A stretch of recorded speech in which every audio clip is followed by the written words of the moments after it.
from 7 to 10. Bro. Does that mean... Hold on. Let's see. Let's see if it's already down.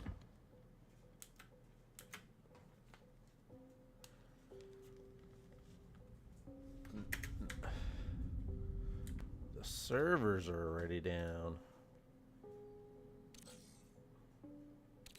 Well, shit.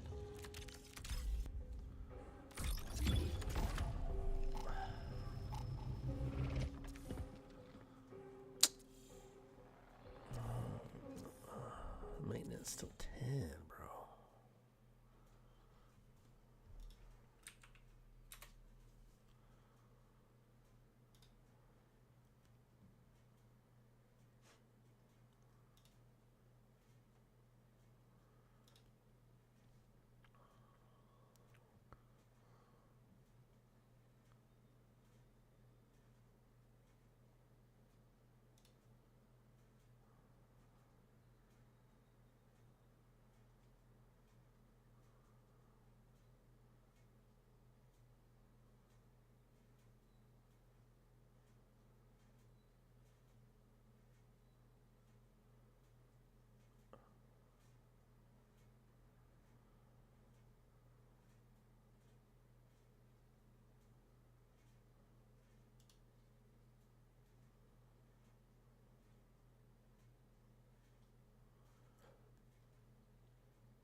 I want to see what, here we should.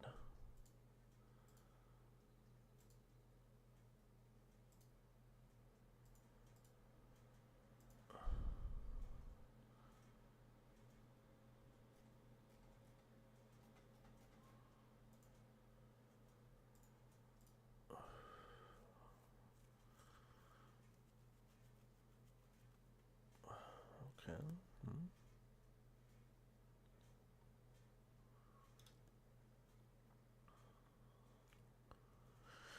All right, so maybe I got to pull up their Discord because they got maintenance.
Okay.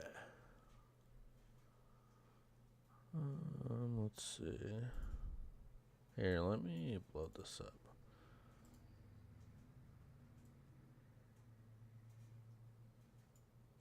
There we go.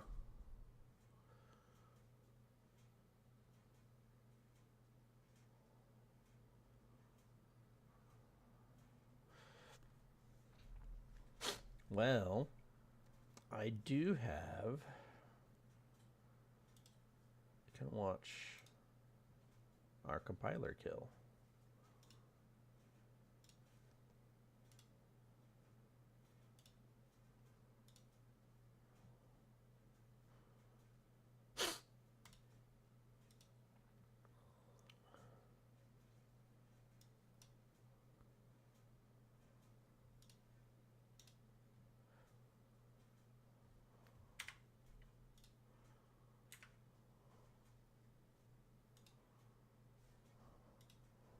Let's go. Where do we go? Right here.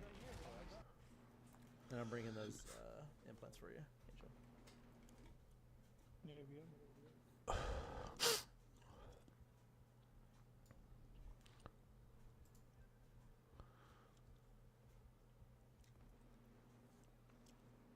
We got maybe, what, 3 more runs max? Well, technically, if we get in, I guess before noon, even if we get into it, we should still be fine. Like if we like I think queued at 11:59, we'd be fine because it'll keep it open. So maybe 4 more runs. Get the bully at the green, get a blue, not blue shield, we get a gold shield. I'll go down flag.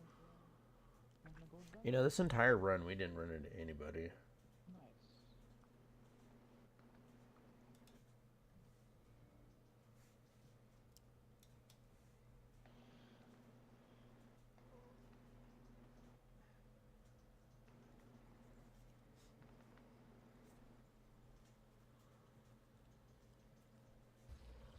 Before this ends in the next hour and a half, we just need 1 completion. Yep.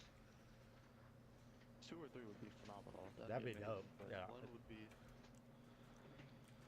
Just, Oh my god, imagine that back to back. Follow. That'd be insane. yeah, dude, that'd be insane.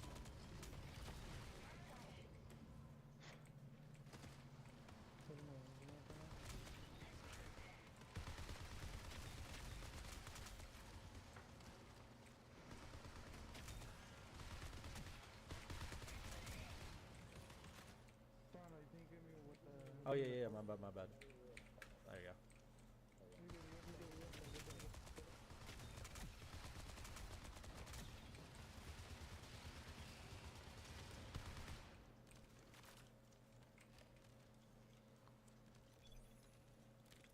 I just gotta tag off a regular.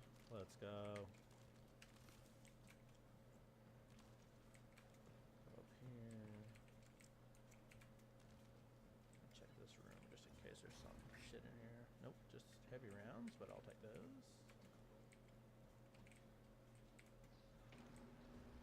I'm gonna go check that far room. Yep, I'm gonna hack. Will you check that? Ooh, EMP grenade, let's go. And a tag, let's go. Oh, I don't have any room. Oh, I got it. Oh, well. Nice. Nice. Wait. Have another tag in this. Nice. Another tag. Hell yeah. Oh, okay, I did. Good start. Alright, I'm on my way to y'all. Yep. I love the thruster run. Just gonna check these for EMPs, maybe more EMPs. There's some heavy ammo over here, or back here if y'all need. I'm just gonna self-revive. I'm sure I'll get another 2. I'm Yeah. popping this. On me right now. I'm popping the scan now. Oh, nothing. Okay.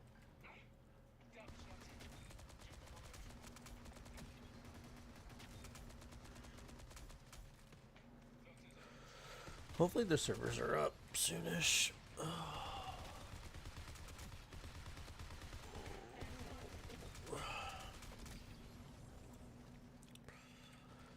tag off a regular. I'm starting the decon thing. Yep. Or the DNA sequence. Oh, yeah. I'm gonna check the rest of these bodies and I'll be up there in a second. Oh, energy amp. Hell yeah. Alright, I'm coming up.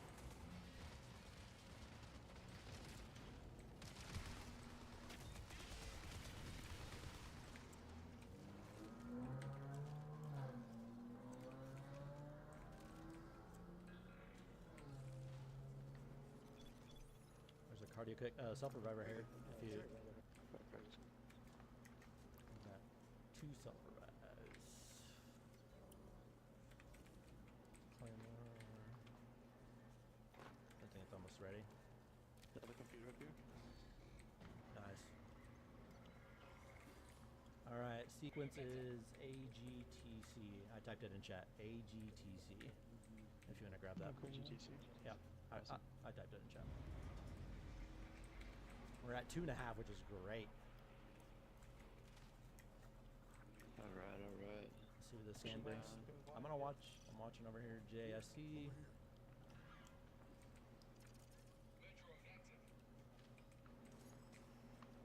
Oh, can I get a drug? I need a refresh. We have 50 seconds. So Alright, let's go. with an energy. Cool. It'll be a 20 now. Alright. We can get this room. Sometimes there's a battery in here. Nope. We're gonna do this warden? Warden. Yeah, Yep, we need. so- We could. Yeah, let's do it fast. Okay, so I'm gonna switch to EMPs. You don't have to EMP it. Low key. Oh. Save it.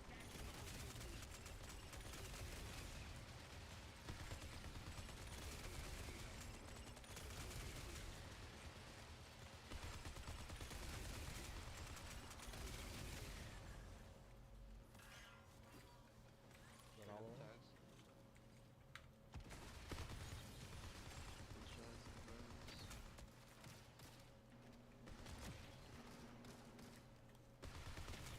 Alright.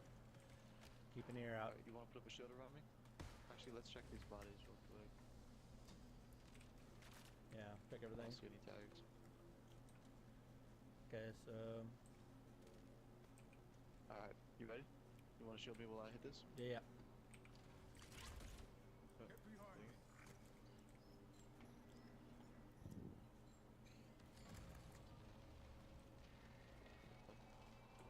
where are we going?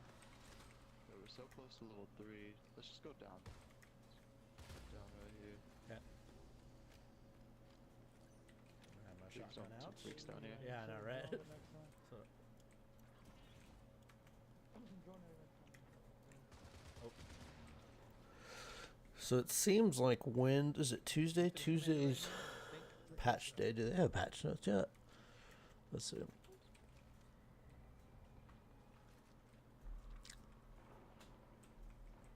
close. Not coming.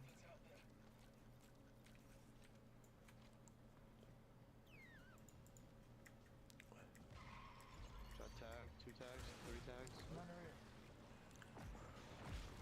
Miner there. Nice. Oh my god, what the fuck is that? Signal Okay, grab. that's just a bot, just a bot. That's close. Right there through the cargo, sounds like. Northwest. Yeah.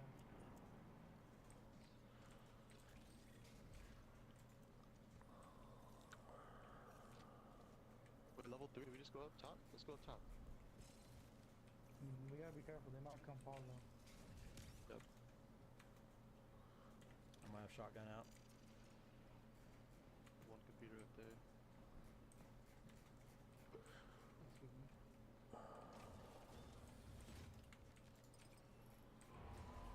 Okay, no way. I'm hacking. Yep. I'll watch door if y'all wanna murder. Ooh. Level 2, hacking clearance. Oh yeah, let me refresh. Oh yeah, I already got it, okay. There's another one. I think there's another one. Okay, perfect. Thank you. Mm-hmm. There's a battery here, I got. There's clearance right here. I'm gonna Oh, that's not bad. and a security tag right here. We're about to be level 4. Oh my, this is insane. Okay. We need batteries. I have one battery. That's what we're lacking. Yeah.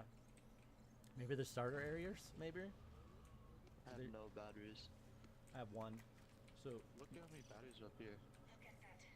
oh yeah, that is a fuck ton over there. We should head over there. Now, Let's go, let's go. If we hit the level 3 rooms, those have a lot of batteries in them typically too. yeah. This is gonna be one level 3 room that I could use. You with this? Okay. Just making sure. Yep. So just messing with my inventory. I'm not gonna get laser code. This one. Battery. One Perfect. battery. Let's see if there's any I EMPs. can set one more EMP. camera AMP? phone. There's Perfect. one camera phone.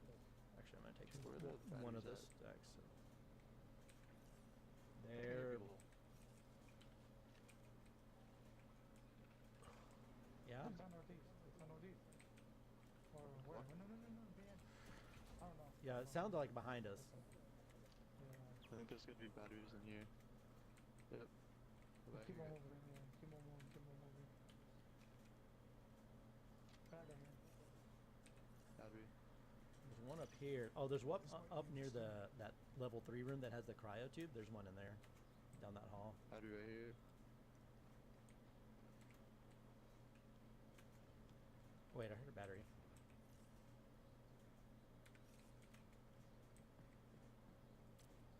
Got the Yep. battery. Perfect. Okay. Got a bunch of batteries. Where's that computer at right Do there? you need a cooler or no? No. Nah. No, no. Oh, wait, I don't know where we? this computer's at actually. Don't we? Don't need a coolant? We No, don't. it comes with one. It comes with one. Has It a comes battery? right. Yeah, it comes with one. I have 2 batteries. Okay, I have 5 batteries. 7, so we need 5. No, it's not. 20 minutes remaining. There's a battery, or it's a tag. That's a tag. Computer is. Where's that computer? Right on the ping. So on the other side, like in cargo, maybe. Where's that? I don't know.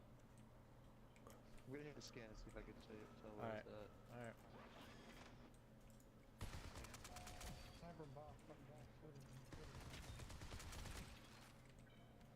Down below? Where is that? Oh shit! Alright, let's Scared go the shit out of me, across. Angel. Let's go across to the other level 3 room. Get more batteries over there.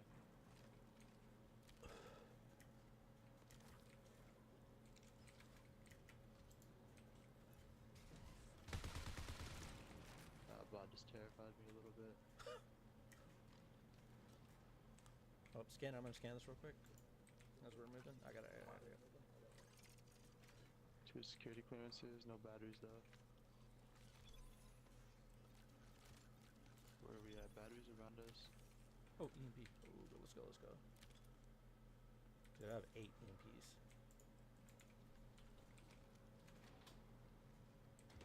Batteries either up here or it's down below. It's down below. Okay. I'm gonna take the stairs down. You guys down? You guys down? Yeah, we're gonna go down. Okay. I hear it. Where is it? Under Down us? below, below? I was gonna say under us, that? under that little tunnel, right here to the right.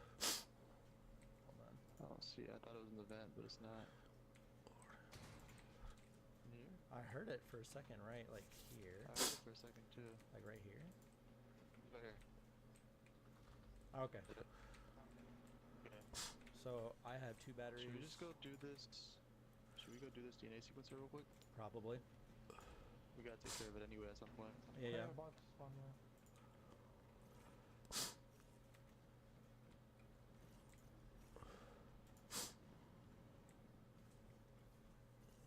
Scan. Okay. We can check this area. There might be batteries up top. Yep, 2 batteries. Perfect.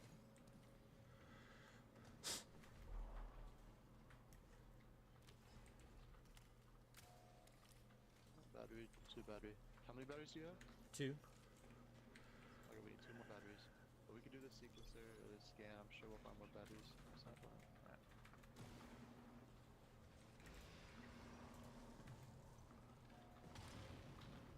Another tag. Oh, you got it. Okay, perfect.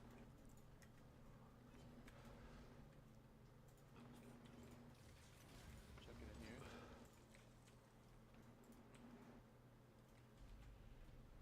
Another battery. We need 1 more battery. Bot G was spawning. Yeah. Alright. You guys ready for me to start this? Yeah, let's do this. I'm gonna pop search and destroy right now. What's the thing again? I Uh, don't see the chat. AGTC. AGTC. AGTC. Yeah. Oh my god. Can you get our A.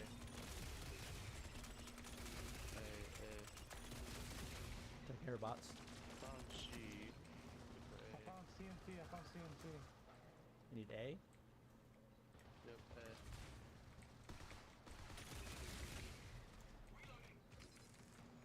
Maybe down below? Found G. I found CNT still, yeah. CNT right next to each other. G. Need A. Where is A? I'm gonna scan this. If maybe it show it. I don't know. I found A. I found A. Okay, so G is next. It's down on the Yep, bottom I got over A. I here. know where G's at. Yeah, G.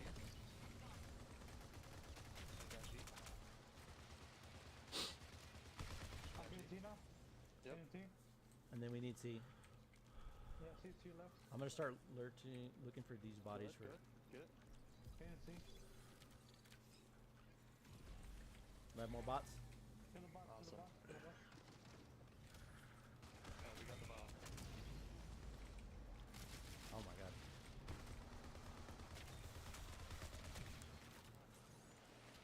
Alright. Nice, nice. And then elevator? Now we just need clearance, right? No, we're A little fine. bit more clearance? We should be good. I mean, we may not have it 100%, but Let them go, let them be nice, I mean, they said they get almost to 5. Not like, almost. 4.5 or Yeah. 4.5, 5. Maybe search these bodies real quick. we got another tag. Let's just How kill a much few more batteries do you things. have? Okay, okay. I don't want to be at like the final part and not be able to do it because we're like 1 or 2 short. That's fair, that's fair. How much batteries? I hit that, not bad. That was my fault. Got the last battery. We're good on batteries now. Okay. Can you reset drone? Oh, man, I thought we were going to go for it.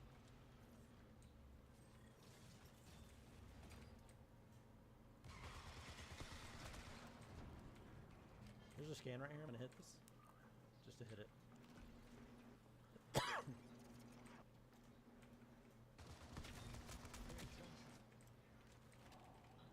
I'm going down to the bottom area. Yeah. Oh, I heard the Squidward on the other side, aggro. Yeah, the Squidward, yeah. On the warden? No, not warden, I mean commander. We should be good. It said 4.5 to. We should. I think we should just go. Another Well, this should be another tag, right? Is that people or bot? Bot. Okay. And we have such good pace, bro. I think we could afford to get like 2 or 3 more. I mean, Alright, alright. You guys want to go? We could go. Nah, we should kill a couple more commanders. Bro. All right. Let's go. Let's go more. Go up. We're gonna get a scan over there too, but At least we one need to kill scan. At least like 1 or 2 commanders. There's one scan you get for sure after, so that's 3. So we need at least. Well, if you want to be safe, 3 more. If you want to be safe, at the minimum. But there's one right there. We need 2 more. 2 more and we're safe, like 100% safe. Inside the ammo room, I saw 2 that I grabbed in the ammo room last time. How many scan? Should we go across? Yeah, maybe. Hacking? Okay. Okay, we get 1 more, we could go. Okay. No. Just one more Because commander. you got to remember the gold guy might drop one too. Right here, commander. Command on top too. Command on top. Oh, you're right. The gold guy probably does drop it. Yeah. Got the commander. That's Okay, one. Let's go. Let's go. We got it. Let's go. Go, Let's go, go. go, go, go. All right. Did you ping the elevator? It's just right up here. Okay. We're good. Yeah, let's just go. That fighting at something, or that us that is shooting. I think they're shooting at Yeah. us. All right. Much better time than the first time. Yeah, we're doing great. I have search and How many destroy. APs do you have? I have a bunch. Like Okay, pop an antivirus. I have 8. I already popped too. I have 8.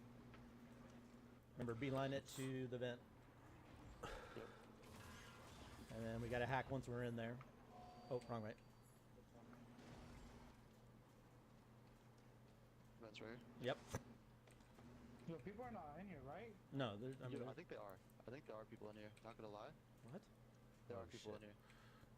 I hear. Yeah. Are there? I think it might be bots. Over the end or no? Do the hack on your right. Yeah. It Hack it. might have happened on the opposite side.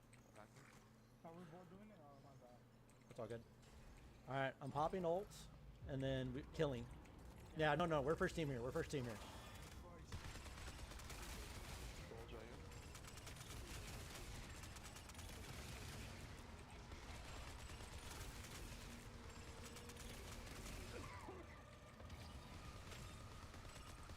All right, check his body. Who's the body for the tag? Right here. Yep, checking for tags right now. Remember, we got to go in the middle. You got 3 tags. Perfect. We are gold. We are gold. Remember, we got to go to middle door, right here. Middle.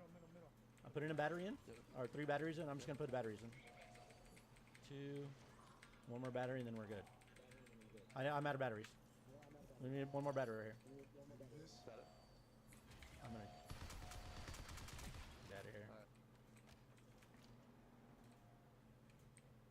Yeah, people coming stuff behind us or what?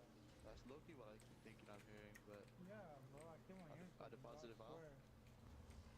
Did you get it? Get Extra the DNA? battery in here. Yep. Okay. Got it. Alright. I got a bubble, I got a bubble, I got a bubble. Alright, pop the bubble. Right here. Just right on top. Right here. Yeah, perfect. We'll be fine. Put in batteries and we're good. Got boys, we have so much time. We have so much fucking time. This is free. I have EMPs galore. So, to make it easier, does somebody else want to be on the B since I have all the EMPs?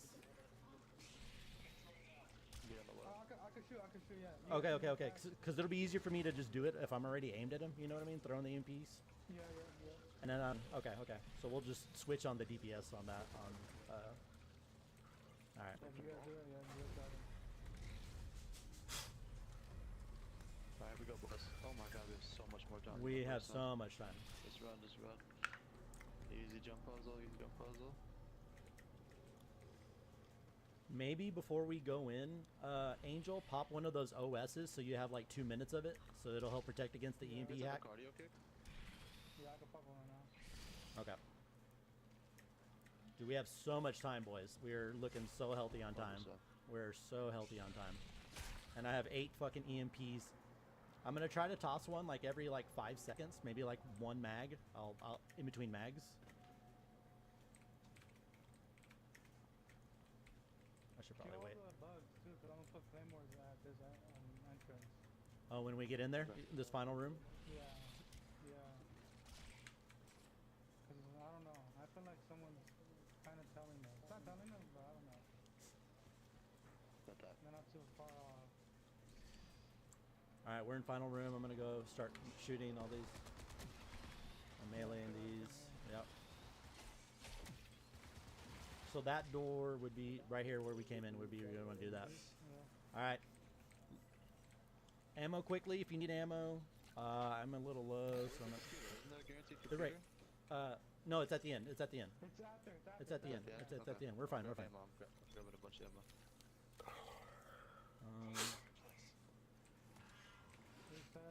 All right, I'm popping the airlock right now. Just go ahead and activate it. Let's do this, boys. There's a drone. I'm gonna reset my drone. Let's get it. Let's do it. We have plenty of time, boys. I'm resetting Plenty my of drone time. too. Remember, Angel, on Let's do this. DPS, get mostly the Bs, and then I'll be EMPing. Let's do this. Yeah.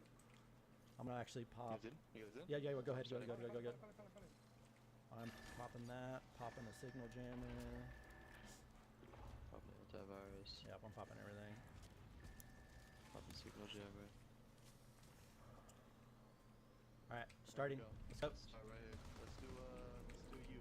Do you first. Anything you?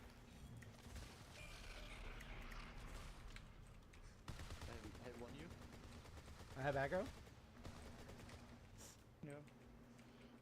What are y'all doing first? What are y'all doing first? You. Okay, there's I hit one you. there's not. I got second you. I need one more you. Maybe check over here. Yep, both are on this side, so there should be one on the other side. right in front of me, Yeah, front you of got me, it. Okay, get ready for DPS.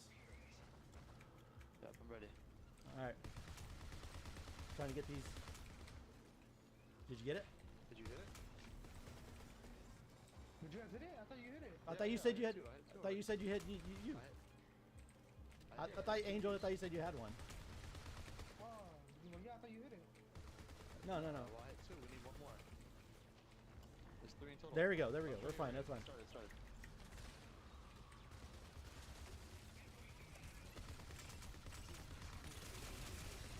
EMP in.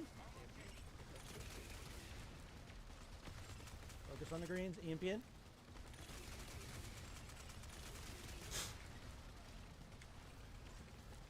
EMP it again. EMP it again. All right, reset. That's a ton of damage, boys. Ton of damage. Oh my god. That was insane damage. All right. Alright, let's do ribcage. Ribcage. I got one.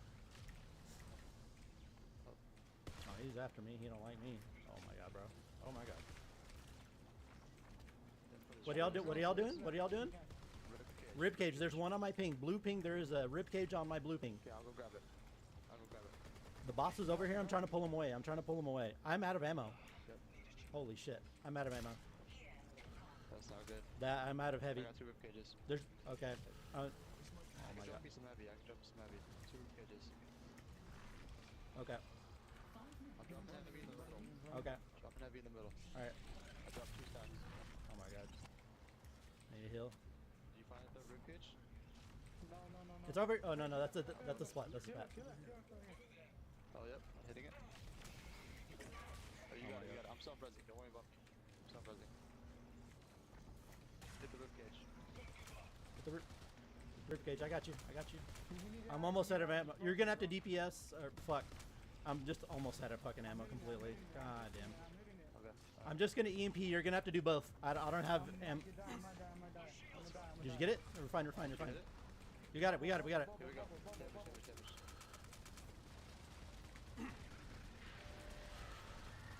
I don't have. I'm out of ammo, bros. Another EMP. That's fine. Self res. I'm gonna try to take care of the green orbs. Just keep healing. Just eat them. He's EMP'd. Keep doing damage. He's dead. He's dead. Stay back. He explodes. Stay back. He explodes. He explodes. If you have room, you can take the first one, Angel, or not. Take it. All right, let's fucking move. We gotta go. Oh, opposite side. We gotta go this way. Take everything. Did you take all the things up there? It's only one thing he drops. Let's go. We got time. We got plenty of time to loot. All right, clearance is gonna be back here with the extra battery. Right to your right.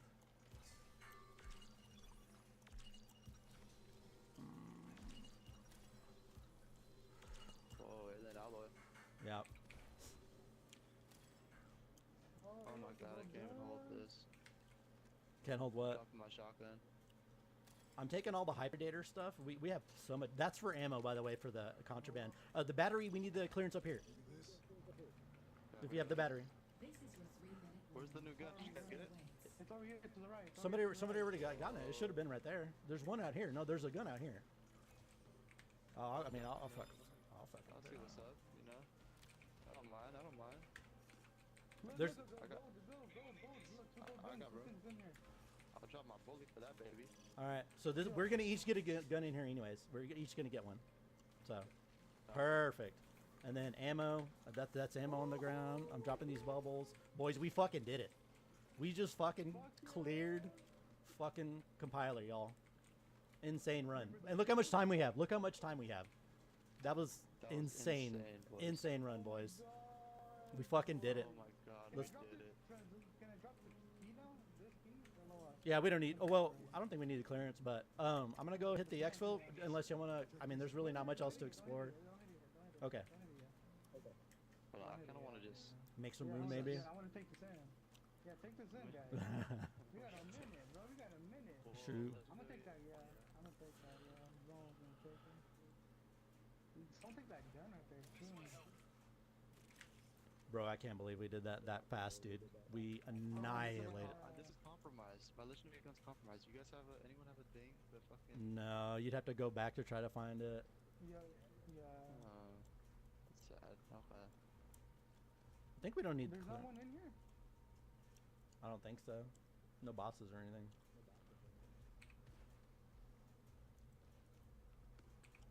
Alright, well, it's gonna disappear, so I guess I'll just drop it then. I'll grab I'll put my bullet back. All right, I'm gonna go hit it. Alright, let's go. Yep, I'm hitting it. Let's get out of here, boy. Good fucking shit. And we're all gonna get this. We're all gonna get the skin too for what we're playing right now. We're gonna get the fucking skin. Let's go. Where do we go? Right here. Oh, no way. All right, yeah. Let's look outside. Let's look outside. Enjoy our beautiful view. Look at this, bro. We're so insane. All right. Yeah, those act as like grenades. It's like a grenade launcher. The right click. No, I don't. Here, right there. I just dropped one. Yeah, those are little things of ammo. Yeah. All right, let's do it, boys. Let's get this. Holy We didn't even have gold shields too. I mean, you had gold shields, but dude, that was so dude, those EMPs for the damage phase, we two-phased it. Like, that was crazy. Yeah. And I used 7 EMPs for that. So having 8 EMPs, I think, is the play there, and we can two-phase it. Let's go look at these skins, boys. Did it, boys. Oh my god. We just did it, boy. We beat the game, literally. We beat the fucking game. Oh my god. And I got that, and I recorded that too. So we got our run. So, and the unknown memory. Good run, boys. That was insane. There we go. See these cryo skins walking up. Dude, that's All right, let's see if insane. there's any notification by some weird chance.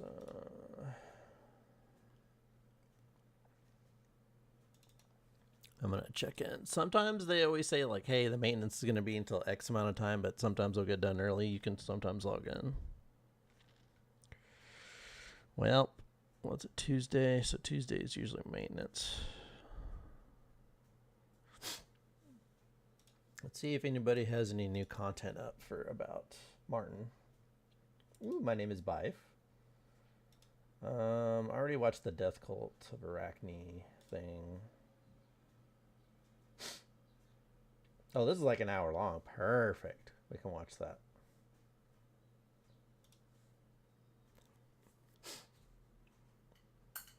Oh, there we go.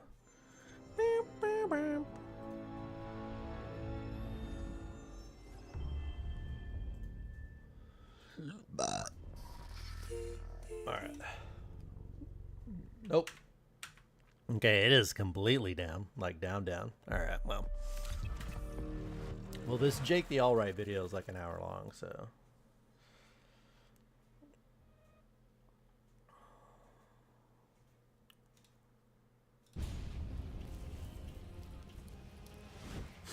Succeeding on your Hello, hello. Today I'm talking about my early thoughts on the Cryo Archive, the pinnacle in-game map for Marathon. Kind of what we've been working towards, I feel like, in one way or another since the game launched, is kind of this culminating event where we're getting puzzles and the most complex map and maybe the largest map in the game. If not, it feels bigger than anywhere else. And there's so many ways to route around it, and you're going through the vaults and you're solving each of those puzzles. So these are just my early thoughts. I only got to play the first weekend as I was out camping all of the second weekend while it was available, and it's now only available from Thursday afternoon for me to Sunday afternoon. So limited windows. The rest of the time you're either prepping or playing the ranked mode, which runs on the days where Cryo isn't active on one map at a time, I believe, which next I guess it'll be Outpost. Just generally, I'll say overall it's one of the best PvP maps I've ever played, one of the most interesting extraction experiences, incredibly cool. The only like concern I have is like basically how it seems like you have to have so much time in the game to really experience everything that it has to offer, and it's kind of like one of those situations where you have something that's so cool and you want to share with everyone, but also you know it's not going to be an experience for everyone just based off the amount of time it takes to really get the keys and to get the gear to be able to experience it. But I'm having a ton of fun with it. And once again, early thoughts, opinions, thoughts, ideas will change. I'm going to be breaking down kind of like where I'm coming from in terms of the lore and narrative stuff, because that's what interests me the most. But these are all, you know, my initial kind of reaction to these things and what I think is going on. And as I digest more and more, those things may change. I'll also note that I have done 4 vaults, so far 4 or 3, but I only got one AI subroutine. I have read the first 2 or 3 entries that come when you do the AI subroutines. That's the Codex entry, Introduction to the Unknown, where it seems like Durandal is directly talking to us about our expedition, our journey through the Marathon or through the Cryo Archive, unlocking the vaults as it's happening, because obviously he's the one who called us here. So once again, things could change as I digest information and learn more and see more. I have seen the compiler boss fight. I have seen the kind of breach area that's after that. So I've seen all these things. haven't experienced them all entirely in game. Like I said, just done the 4 vaults, and I've only gotten 1 subroutine out of there, and I'm pretty sure I've lost just about everything that I got out of there except for the lore entries, which stay in the codex, which is nice to see. So I'm going to start with talking about the ARG. The ARG is what unlocked the Cryo Archive map. I mean, obviously, it probably was kind of like on a timer and they wanted it to come out at a certain point, but the community had to engage with like external websites as well as like terminals inside of the maps in the game, all like at certain points to unlock different stages. There were 7 steps total. If you want like a kind of more in-depth breakdown of that process as it was going on, I recommend checking out Scaro9's videos. He was kind of right there along the way, documenting and streaming and stuff as that was happening. So very cool thing to do. I think in terms of exploring narrative in the extracted shooter genre, these types of like puzzle things are a really great avenue for them to do something very different and like present the story in a way that's kind of unique to this live service concept, and it draws a lot of player engagement. Like I've been saying before though, my only caveat with that is I wish it was timed out a little bit better, because 99% of people playing the game were still trying to do priority contracts or get gear, or, you know, they didn't really have time to engage with this element of the game. Whereas I feel like if it came a little bit later, people maybe if they had some time to spend on Marathon would have checked out those websites, or done the, you know, terminals in the game to hear the Durandal lines, which I think are deactivated now. I ran up to one the other day and it didn't seem to be turning on, so it's a bummer that you can't go back and see those. And also as a side note here, none of those Durandal lines that we got from the ARG, none of the priority contract like audio visual components, none of that stuff is available inside the codex, which I feel like is a huge miss.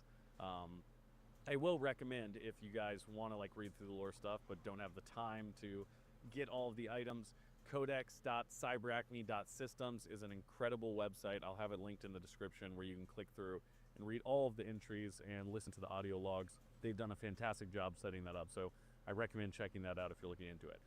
Getting back to the ARG after this little tangent here, I think it was really cool. I think all of the elements came together to create a really neat package, and the presentation of it was great. We had Durandal basically beckoning us towards the Marathon ship. We got a few separate little audio pieces that were recordings of Bernard Strauss seemingly giving like a kind of talk about the Marathon mission itself and how profoundly impactful it was to human history, and, you know, what it represented to be taking on such an insane endeavor to move humanity outside of our solar system, which I think is, all of that came together to really set up the grand nature of actually finally making it to the Marathon ship in this game, which is not only the kind of pinnacle in-game experience aside from ranked mode, but also like in the terms of the universe and what it represents, that this ship is in orbit of this planet in a different star system that's, you know, almost 12 light years away from Sol. Like it built up how extreme it was, and I think that paired really well with the difficulty and the unique experience that exists there from a gameplay perspective. All super cool to see. Wish it was kind of more accessible to more people, like with all this stuff in terms of being in the codex and maybe happening at a time that wasn't like directly stacked right on top of the game's launch. But it was cool to see, and also kind of brought up a few of the questions that we've had about the larger Marathon universe when it comes to this game in particular, and what's canon from the original games, and is it a new timeline? Like, Durandal is beckoning the runners to the Marathon ship, calling them up here, telling them they're trespassers, saying that, you know, the runners are all that he has left now. Like, what does that mean? You know, what about merging with an ancient Yarrow AI? What about all that you learned in La Huan? What about the working, all these things, you know? So clearly it seems like those events Durandal doesn't necessarily have a recollection of, or didn't play out in the same way as they did in the originals. And so it was cool to kind of see some of these threads start to get pulled when it came to Durandal and his position inside of the universe in this game, kind of introducing those ideas back to us and maybe giving a little bit more of a understanding of where Durandal is at this point in the game when we're experiencing these things in Tau Ceti 4 in the late 29th century. Then when the game finally launched, you know, the ARG completes, Bungie puts out a trailer, and then on the actual launch day, which I guess was 2 weeks ago at this point, when you hit your map select screen, we got this incredible cinematic, the introduction with Durandal doing a voiceover on top about how dangerous and coming to the Marathon, and, you know, just the, you know, the extreme circumstance that it's going to be. And it honestly, my biggest takeaway from that is just the visual representation of Durandal himself. We also got that kind of AI digitized face that we've been seeing since the very first trailer. Maybe this one was a little bit different from what we saw exactly in that announcement trailer, but multiple times throughout the pre-launch trailers and cinematics and stuff like that, we saw that digitized AI face pop up multiple times. And now to see it right next to the digital version of what what Durandal's avatar looks like alongside the Marathon ship itself in this cool little intro cutscene, we know that that's Durandal, and that's what we were seeing there. And he's kind of like the sinister force, and he has that creepy kind of smiling face. And also the representation of the Marathon itself, and we have the stone structure, you know, the moon Deimos around it, and then we see the ship itself almost, you know, grow a handle and a guard, you know, a hand guard, and so it becomes a sword. And the idea of the original game, where the security officer was a Mjolnir cyborg, which is this, you know, Thor's hammer, and, you know, Mjolnir was a weapon itself, and it always returned to its owner. And then also Durandal was named after an ancient holy weapon.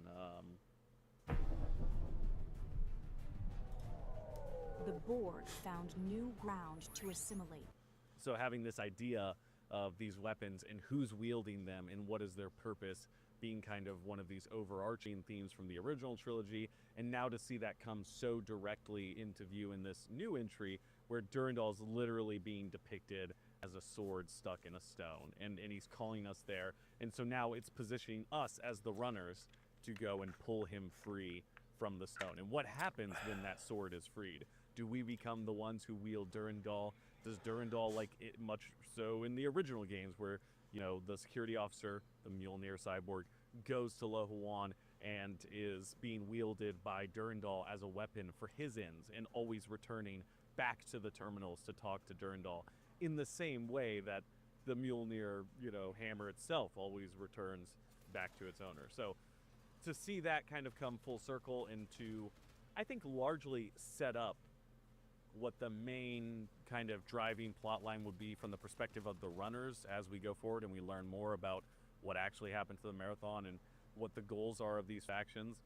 You know, it seems like the side narrative, what's going to become our individual goals as mercenaries in the star system, is going to be freeing Durandal from the predicament he finds himself in now, trapped on board the Marathon, so, you know, 100+ years removed from everything that happened in the original trilogy. So very cool to see that. I really enjoyed it. I think visually it was spectacular, like all the cutscene things they've done.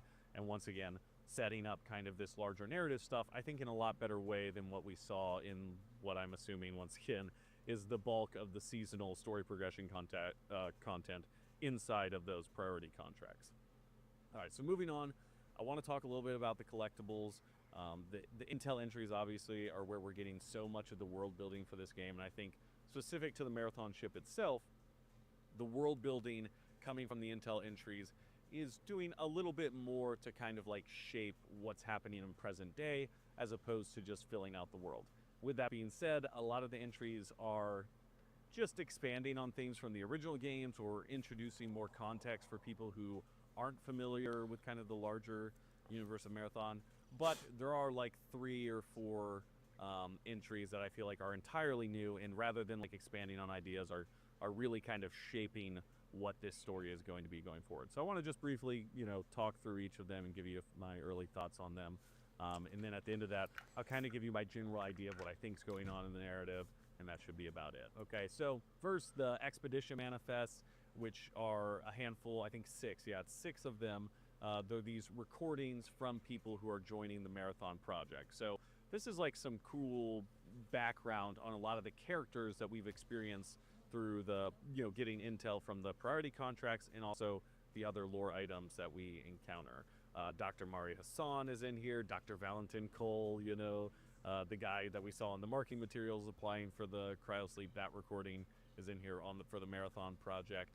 Luca Caruso, who becomes the president of New Cascadia, Davik Reed's in here. So seeing kind of what their position was prior to joining the Marathon mission gives us a little bit more context in terms of how they evolve. Like now we get the personal logs of Davik Reed, which I believe is an outpost intel item, and we see there him doing these recordings to his wife, who's long dead at this point, and he left and kind of ran away maybe from his problems back in Seoul to join this mission because he really felt a higher calling to helping people and believed in what was happening here. And he was almost chosen. Make a few references, I think, within this expedition manifest about him kind of being chosen because he views the position of the UESC really as more collaborative in its nature, in that security is something that's achieved the best way when everybody's on the same page, when the actual force of the UESC is genuinely collaborating with the citizenry to look out for things. It seems like, all things considered, he had a slightly better mindset than a lot of what we see from the UESC, especially in the modern day, dealing with Orion and Admiral Solera and these people who are a little more cutthroat and less interested in the value of human collaboration in this far-off solar system. So it's cool to see these as like a background to a lot of these characters, especially when we put it next to what we see during the colony era and the intel that we're getting in the present day, because we get to see a little bit of growth and development and seeing how Davik Reed eventually kind of grows to regret and realize that maybe his wife was right about this mission, and like maybe there's such greater forces at play here that it's not even something that's achievable by humans. Very cool to see. Not a lot of stuff like I said, kind of pushing the exact narrative forward, but building out these characters so they have more depth, and it makes these other entries that we get about them much more impactful. Next, we got the UESC marathon models, which these are just, I'm going to be honest with you, very general kind of overviews of a lot of information that we already have. They do give us like the names of commanding officers and chief medical officers, and it, you know, breaks down some of the details in terms of the like length of the ship itself being 25.2 kilometers. A marathon is 26.2 kilometers, so like there's a little bit of congruency there, which is kind of cool to see. It's almost the length of a marathon. Man, that 1 kilometer off though feels kind of bad. I wonder if there's a reasoning behind that. So we get like details on the ship itself, the AI that are on board, what the actual mission of the marathon is, what their goals are in Tau Ceti 4.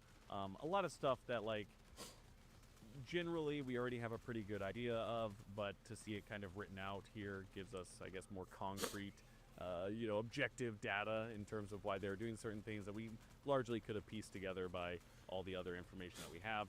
They also do this really cool thing where they'll put like in brackets the kind of edits that they're going to make, which is something that we saw back in the 2023 ARG. We were looking at the memorandums for the Project Goliath mission, which was the UESC's mission to come back to Tau Ceti 4 with the equanimity and the events that are playing out here in this game. So it's cool to see that they took that same writing style where we saw the notes and we saw the iterations of that memorandum as it went through the editing process, and they softened the language to try to hide their true intentions. We also get that in a lot of these entries as well, where we'll see the actual author putting notes here, like for either the AI who's going to edit it or for whoever else is looking at it, to kind of change the context of what they're saying to avoid some of the conflict that might come with the true nature and danger of the marathon mission itself. Get tax expertise without hidden fees. Switch to a TurboTax expert for $150. All tax situations, all returns, $150 all in, no surprises. Now this is taxes. Dear Tibians from all reaches of the realm. Next, we got the Cryo Protectant, which I think the Cryo Protectant and the Cryo Sleep and the Stasis and Arachne and Charter as a faction, I think that's kind of one of the most interesting new things that are happening in the game. This concept of like sleep and death and like what it means to be in this in-between state of life and death when you're inside cryo sleep, like they call, or cryostasis, like they call them sleepers, but they're not dreaming, and that's made very clear.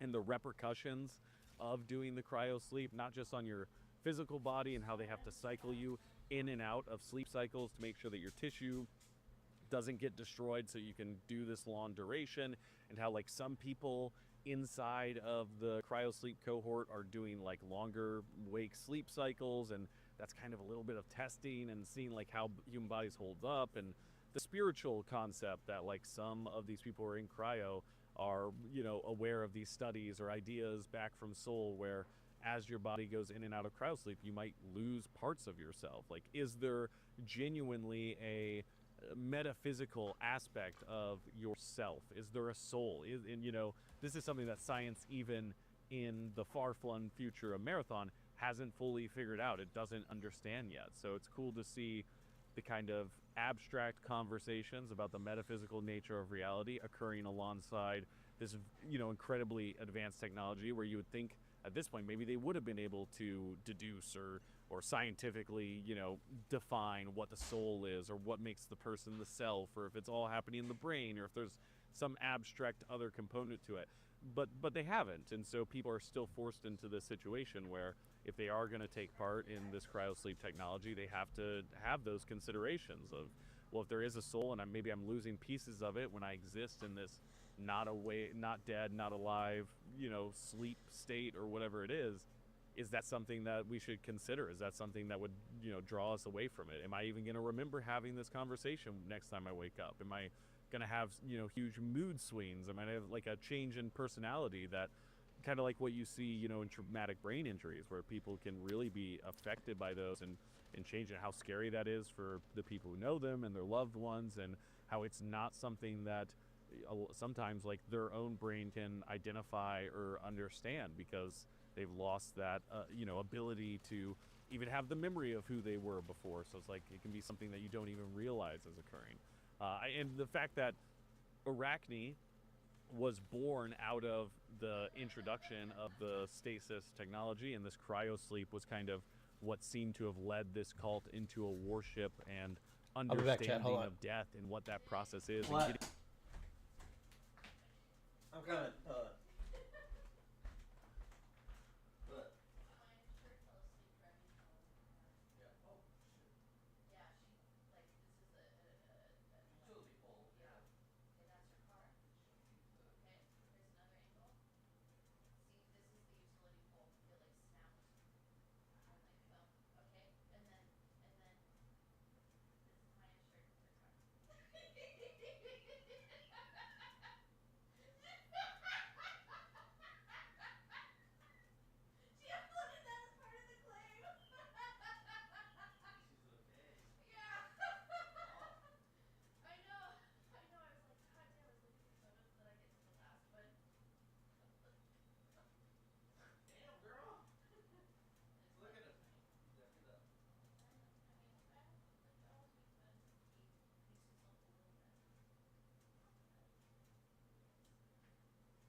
That's funny.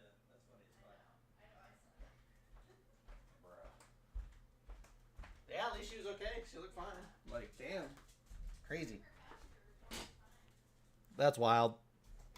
being close to it and experiencing it is something that, you know, grants this enlightenment, and they value it so much that they want to, you know, bring death upon the world, and almost not as like a nihilistic thing, but more so as like a experiential thing, where it, you know, getting this close to that experience is something that's godly, or, you know, something that they're striving for to gain a deeper understanding about the human condition. And to see this kind of written out from a scientific perspective in the cryoprotected entries, as well as like the spiritual and the human component of it, when we get the eulogy broadcast from Joy about the people who died in cryosleep, and the spiritual conversation between the two people who are involved in it. It's cool to see in a way that, you know, it's filling out the world in a way that I think is very disconnected from the original games in a lot of ways, like a concept that feels very new to this entry, and I'm really enjoying seeing that. We also get the UESC tactical records, which basically, I feel like we had a pretty good idea of this. We had gotten a handful of entries, I think, about what the UESC were doing on the Marathon. Maybe it was only one or two when we were going through the MITA priority contracts, where we basically learned that, yeah, they've made contact with the Marathon ship, but they lose contact with the units they send there. The teleportation is all fucked up, so they can't like go wherever they want on the ship right now. This does a better job of like explaining what these UESC security forces were up to when they were doing the missions to explore the Marathon ship, and obviously the scrambled nature of the teleportation system that they're using to get on board the ship is not functioning properly. So now only the cryo deck is accessible in that capacity, and they're obviously encountering some of the crazy things that are on there, like potentially the SFIT, the Subject 01, and trying to figure out what's going to be the best way to approach that, while simultaneously acknowledging that this is something that's kind of beyond human reasoning in a lot of ways. So watching the UESC grapple with this while simultaneously dealing with runner operations and trying to understand the colony is very interesting, and something that we don't get from any of the other factions. I talked about this in my last video, and some people had kind of put forth this idea that the reason why the factions maybe aren't caring about the Marathon itself is like maybe their interests don't lie there, there's nothing of value for them, they're more interested in the anomaly and the contagion and what's happening on Tau Ceti, or maybe they just don't even know that you're there and things like that. To me, none of it really adds up, because like we know that Vulcan, through the final thing that we get in the Traxxas priority contracts, we learn that Traxxas is basically funding the UESC operations there, and that Vulcan and Sulera have direct communications. So assumedly, Traxxas is largely aware of the majority of things that the UESC are doing one way or another, either through intelligence gathering operations or through like direct conversations with the UESC. We know that MITA is integrated into the UESC systems, and that they're constantly cracking in and hacking and learning about their most top secret operations. We know that CyberAcme is on board the Marathon, at least the systems are, and they are seemingly aware of kind of what all the other factions are doing. And Oni is always with us as our onboard navigational intelligence. And Arachne, I imagine, would be very interested in the Marathon ship, because their religion was formed out of the introduction of this cryosleep technology, and the longest cryosleep period of all of human history might be floating right above them. So like, why don't they have something to say about it? And let's say that maybe info about the Marathon ship is a genuine cognito hazard to the AI that exists here, right? Like, we've learned about the cognito hazard AI Cerberus, and we know that that's a concept that they're playing with. But let's say the Marathon itself and all the information about it is that way. So like, if an AI learns something or gathers some intelligence from the UESC about it, it just wipes it from their memory, so they don't even have any concept of the Marathon ship itself. Wouldn't the AI in that case, be intelligent enough to kind of reason backwards and say, I'm noting that there's a huge gap in my logic, my understanding here about one specific theme. Wouldn't they be smart enough, to deduce that potentially that section of data had been removed or corrupted, something that exists entirely outside their purview? I mean, clearly they know about the Marathon ship. Clearly they know it's hanging above the sky. So it's like, man, why are they not investigating it? And personally, I haven't seen anything in-game that explains it, and I haven't really seen an answer, an idea that satisfies me.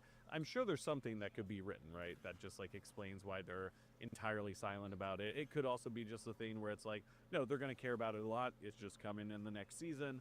But it does feel kind of weird to go to the Marathon ship and to see all this new stuff, and to see stuff that clearly, if Traxxas and Nucleorc are interested in the things going on down here, like Gaius would love to know probably that there's ticks on board the Marathon. Like, how did that happen? Were they conducting research up there? There's a million reasons why they would want to know what's happening here, and just their silence immediately after getting to experience the ship itself does feel like kind of weird.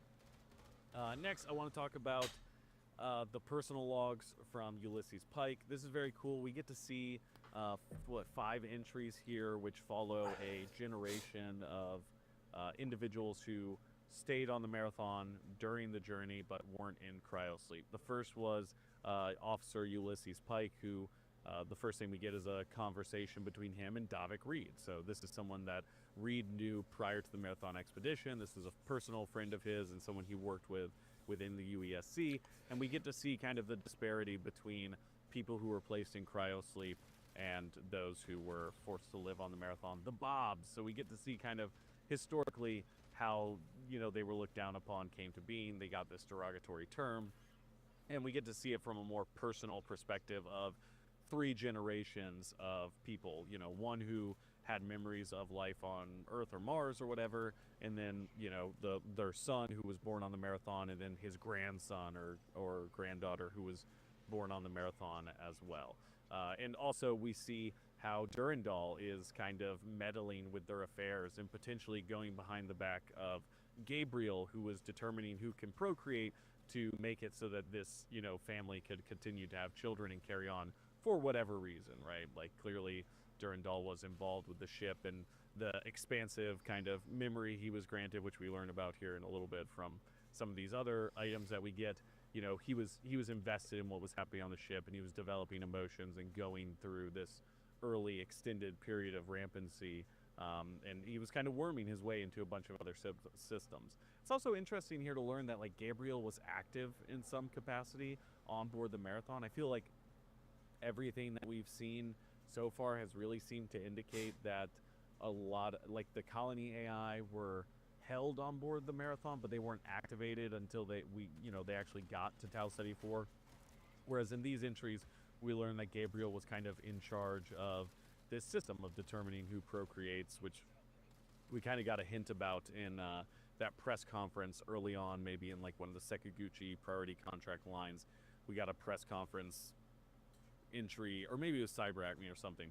We got some sort of intel entry where we saw them talking, about the Marathon mission prior to launch. And one of the reporters had brought up, seems like there's some unethical stuff happening with how you're going to allow people to live their lives on board the Marathon, specifically around who's allowed to procreate and what the rules are for that, which quickly ended the press conference. So it's cool to see that that was another little piece of the story that was brought back up in a much more personal way. We're getting the experience of the Pike family now trying to continue on their lineage, but they're having to apply multiple times to this AI to see if they're worthy of having a kid or whatever.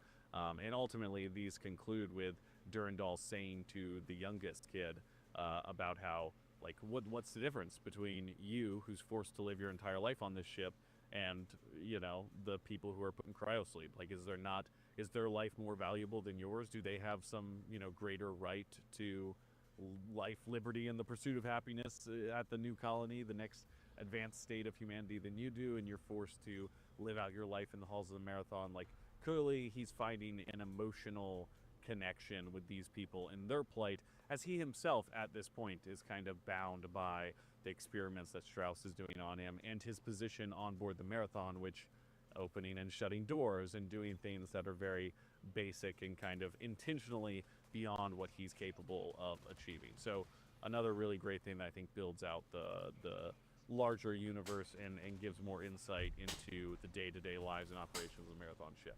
All right, so the last four entries, I think, are the ones that are most directly painting like what the story is right now. The Bernard Strauss's journal, the encrypted communiques, the compiler trace, and the unknown reveries. Bernard Strauss's journal gives us, I think, like the most direct kind of retelling of what was hinted at in Marathon 1 in terms of Bernard Strauss's role as the science director on board the Marathon, and specifically what he was doing to Durandal and how everything resulted. Yeah, this in the was events interesting. that we see play out in the original trilogy. Here we learn that Durandal was intentionally given kind of these lesser responsibilities, and that he was put into this family suite with Leela and Tycho intentionally designed with more room to grow, because Bernard Strauss is going to be conducting these scientific endeavors to expand Durandal from an artificial intelligence to a true sentient individual that man has created. Bernard Strauss genuinely is trying to play God, and this is exactly what was hinted at in Marathon 1. If we go back to, I believe the level is Blaspheme Quarantine, perhaps, we see Tycho, this is in Marathon 1, we see Tycho say, we get a kind of messed up message from Tycho to Durandal, where he has said something to the effect of, like, I know of Strauss's abuse and the pain you suffered on Mars and all these things. And so, like, throughout the duration of Marathon 1, we have Durandal, sending us to go get Bernard Strauss, where you're reading, entries from Bernard Strauss about how he was aware of the Mjolnir cyborgs on board the ship. So we know that he knows more. We know that he was fucking with Durandal. We know that he wasn't found during the attack, and Durandal was trying to find him to assumedly exact some kind of revenge on him. That he was like a key player in the story of the original games, not only prior to the Marathon launch, but in the actual moments of the late 2700s when the Marathon ship is being attacked. But he retains this kind of mysterious nature. He's a scientific monolith within this universe, but we learn very little about him and what he's actually up to. And so getting to read his journals, and we get to read his book, I think from maybe it's a Dire Marsh or Perimeter item, which talks about more generally his thoughts on AI and kind of outlines in a more professional manner how he wants to kind of like create an ascended AI that is beyond what humanity currently understands it, right? But this is a much more raw, realistic look at the nuts and bolts of what he was actually doing on the Marathon, which seems to be this secretive mission to create a metastable, rampant AI far away from Sol in case the, problems that come with that have some sort of insanely adverse effect on humanity. And, clearly this once again brings up the question that we've been asking about Bernard Strauss since the original games. Like, who knew? Who was aware of this? Was this something that was completely signed off for by the UESC? Was this something where he was colluding with anti-government organizations like MITA? It feels like that's a little bit less likely. Or maybe this was something that he was doing in partnership with Traxxas, who was trying to maybe investigate rampant AI for a really long time, given what happened with Traxxas 4 in the 2200s, So it's kind of like still giving us the question of like who exactly put him up to this? Was he operating on his own? While also kind of clearly outlining the actual steps he took to do this. He, Durandal was designed to have this, increased ability for growth so that he could even do these experiments. He was given his position and his role on board the Marathon with that in mind. And also we see that Bernard was kind of like antagonizing him, that the torture was this constant iterative cycle that he was going through as he was entering the cryo wake sleep cycles. He was coming out for periods of time to basically, approach Durandal with the concept of antagonizing him and eliciting these emotional responses so that Durandal could grow as an individual. This ultimately, we see throughout it, we see him like, okay, Durandal's writing poetry, Durandal's telling lies, Durandal's secretly getting into other systems, and like Bernard is upset about this while also recognizing that like, okay, he's kind of hitting the staple growth points that we would see in children. Like he is evolving, like these things are working. And then finally we get Bernard Strauss's farewell message, which appears to be him literally, doing a final journal entry as the 4 invasion makes its way through the ship to his location.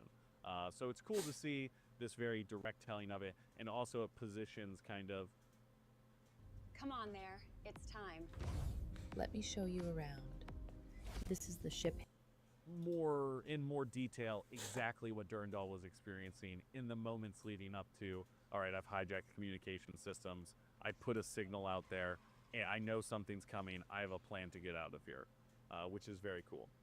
We also got those encrypted communiques, which the encrypted communiques are very interesting because it's kind of, now we saw the human intervention of what was happening to Durandal, and now we see Durandal doing something kind of similar, where he's like emulating his father figure, his creator, and harassing this lower level sub AI type entity, this like program on board the ship called the Intelligence Diagnostics Emergency Aid, which seems to be doing these shipboard emergency diagnostics to ensure all of the AI are functioning.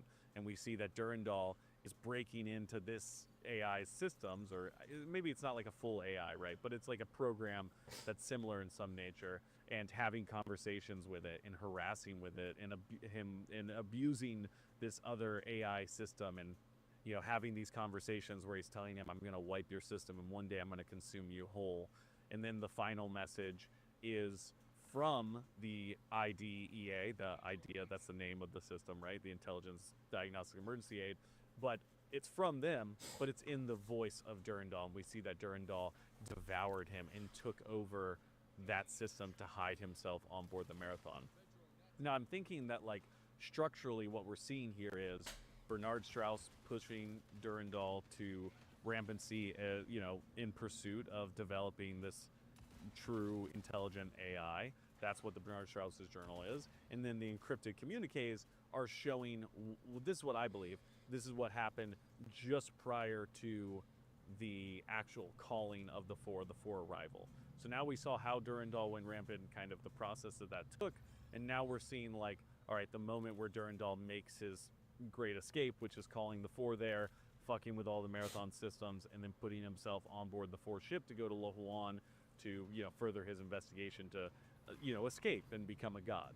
And so he put himself inside of this subsystem called the IDEA and took it over to hide on board the Marathon. Assumedly, that's how he was, like, worming his way around the ship during the events of Marathon 1, which ultimately allowed him to team up with the Sphit and take over the Sphera or the Boomer, the fourth ship, and flee.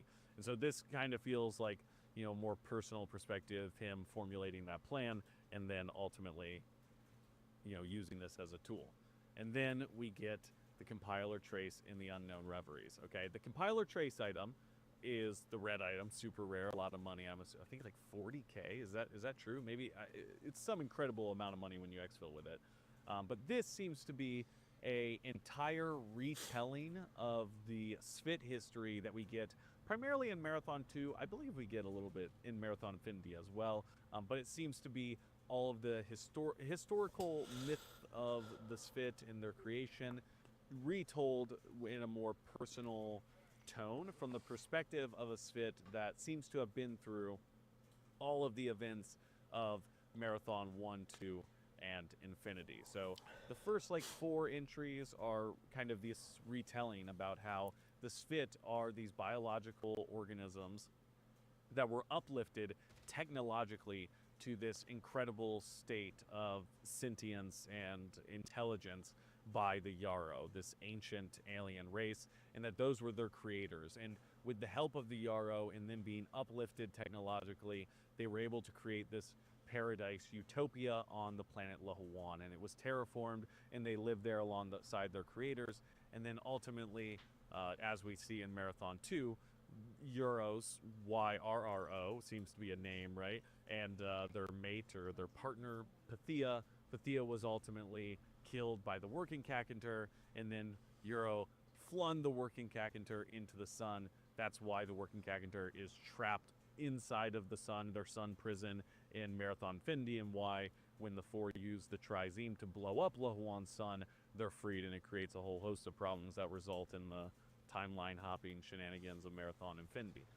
So this seems to be an entire retelling of that history. And then the final entry, the 5th entry, seems to be what is the Sphit's position in the universe now that they have been simple creatures of muck and dirt, uplifted to incredible intelligence by their creator, and then they were abandoned by their creator. You know, the Yarrow left after Pythia was killed, and then they were introduced to this new race when the four arrived and enslaved them.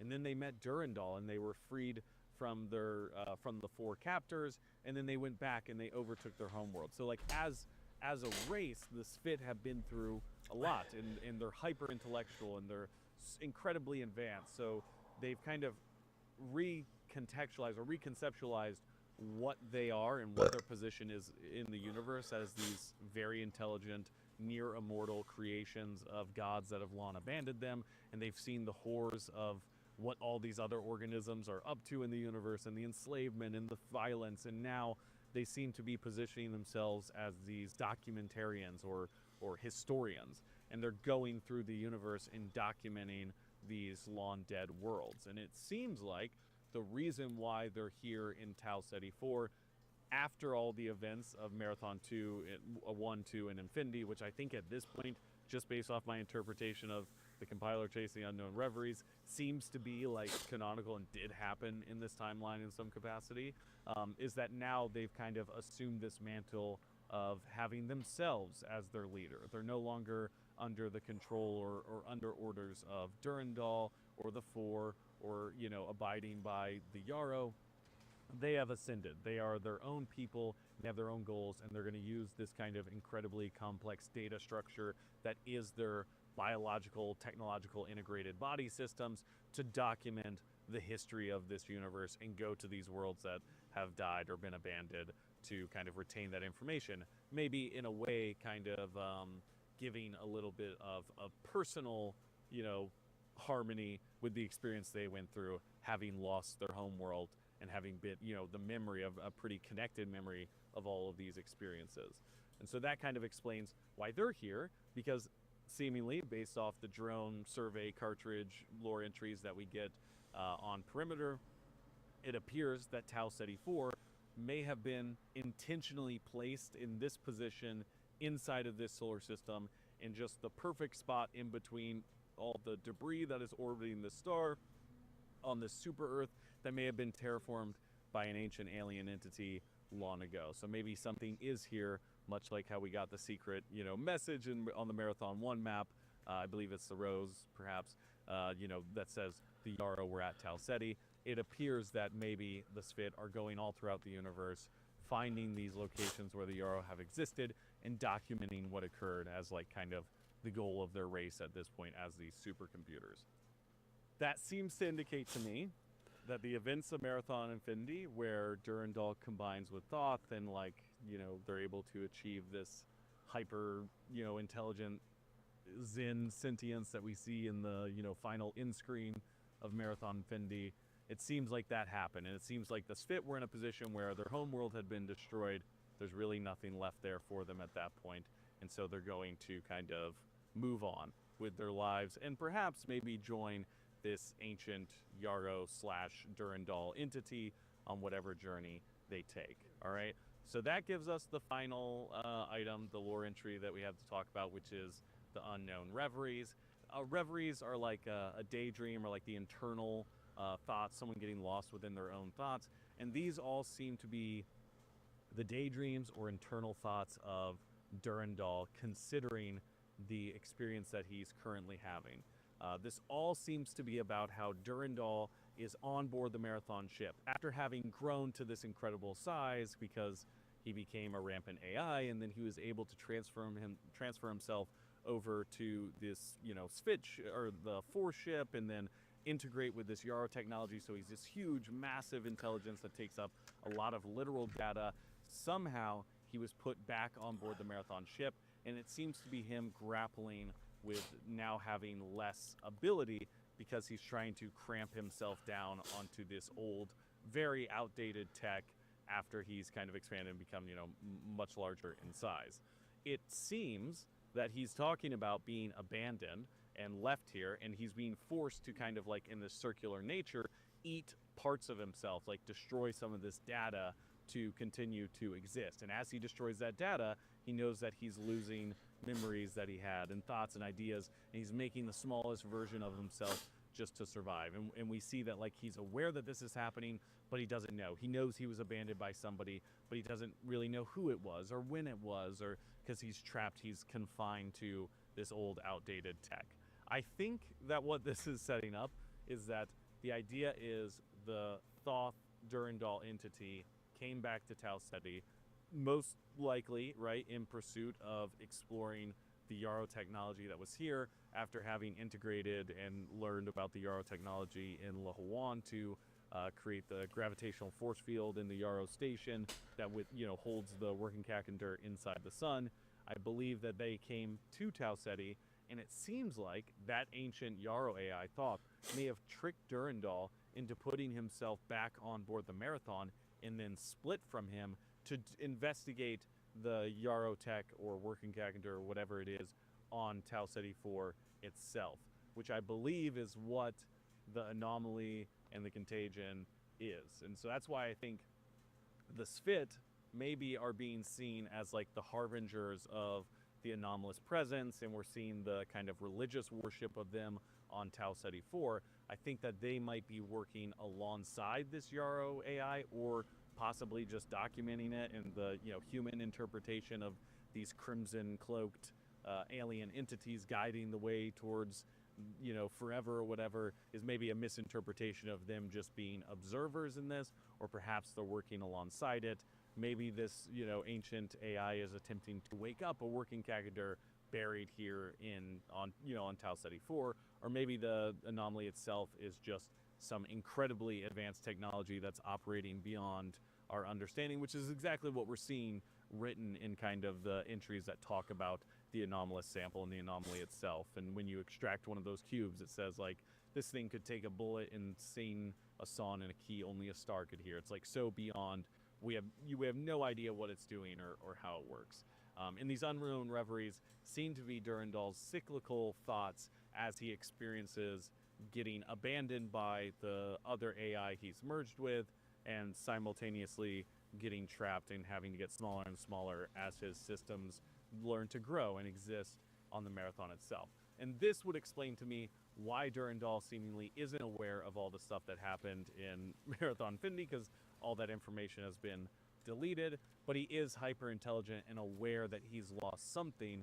And it would also explain why in the ARG we're getting these recordings of Durandal inside of the map saying that like the runners are all that he has left, and why he needs to be freed from the Marathon, which is why he's being depicted as a sword that needs to be pulled from the stone that is Deimos. So I think that it's a very, very cool direction to take the story in, and it also sets up like the pitch for the game when we were coming into it and didn't have the context of these details, really was like, what do all these factions want in Tau Ceti? This is the Cold War, where you got a bunch of different entities and a bunch of different motivations vying for control over things that they don't understand, right?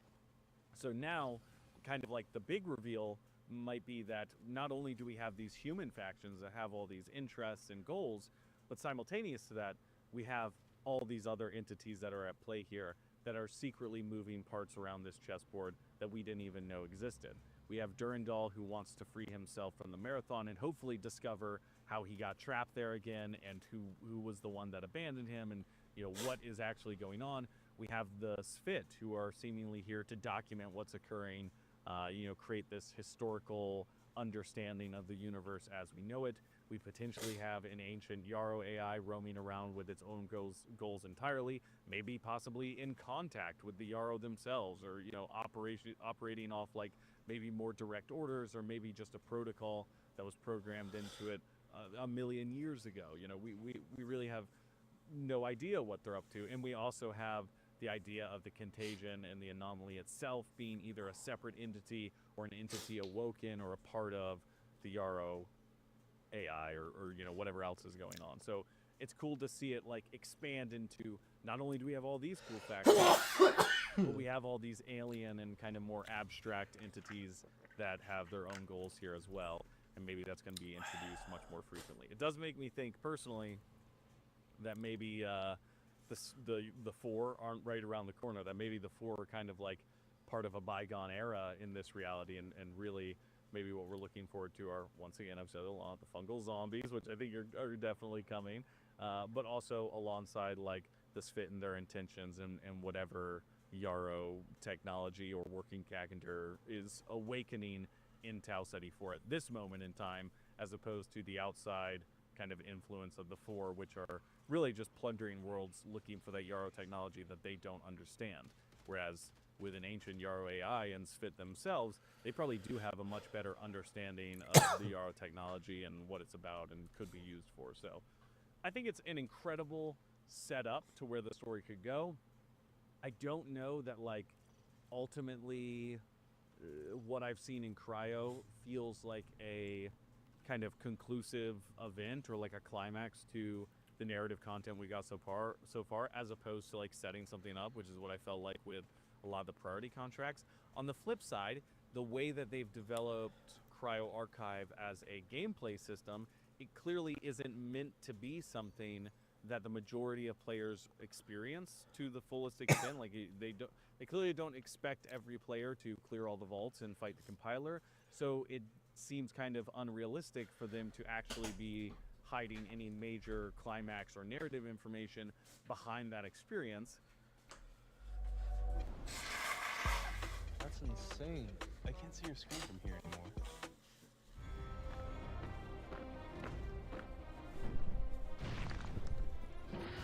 So I don't know. Perhaps when I finally get to read through all these subroutines, maybe that'll kind of like give me a change of heart. We'll check on the servers after this.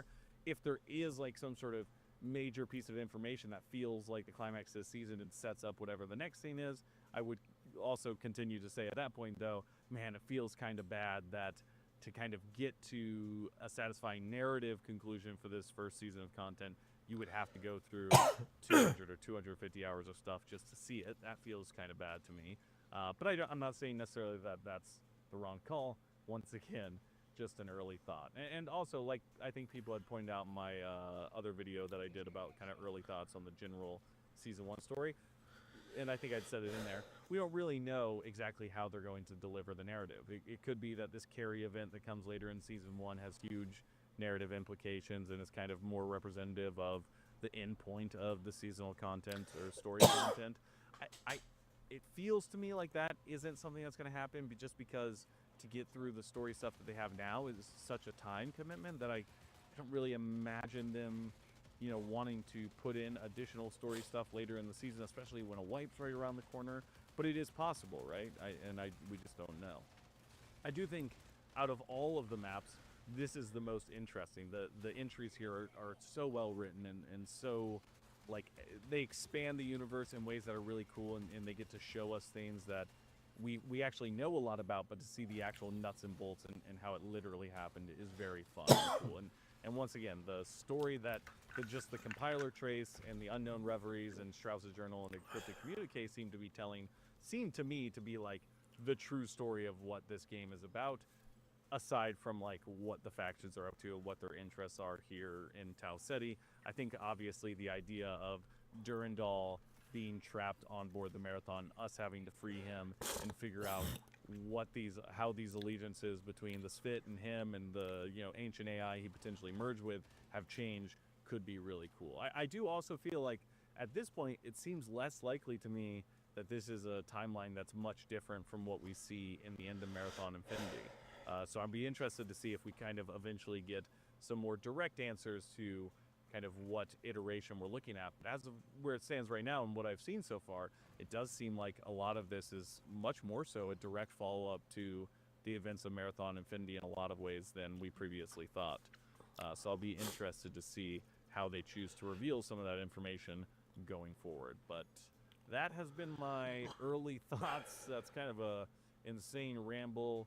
I hope you guys enjoyed it. I'm probably going to be moving into doing my videos about the lore entries separately now.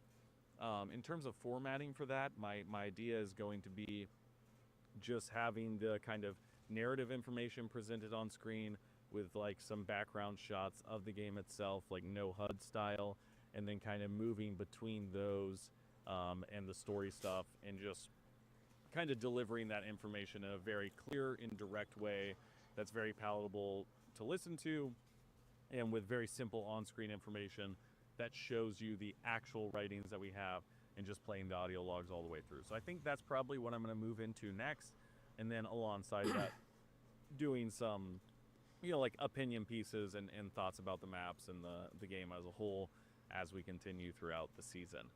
So that's probably what I'm going to get up to next. So if you're interested in that, consider checking it out. I appreciate you guys watching, listening. Definitely let me know your thoughts in the comments about the Cryo Archive map, how it plays, what you think about the story beat setting up. If I just have missed something completely or misinterpreted, I love hearing that as well. Obviously, it's one of those games where the story isn't, fed to you, like spoon-fed. You got to put in a lot of time and effort, and you got to read things and make interpretations and piece things together. So I'm sure there's a bunch of things here that I misinterpreted or, don't have all the details yet. That's why it's just kind of my early thoughts, but I would love to hear your guys' insight in the comments, so definitely let me know. All right, I love you. I'll see you later. Bye-bye. Adios. Toodaloos. Hello, hello. Today I'm talking about my early thoughts on the Cryo.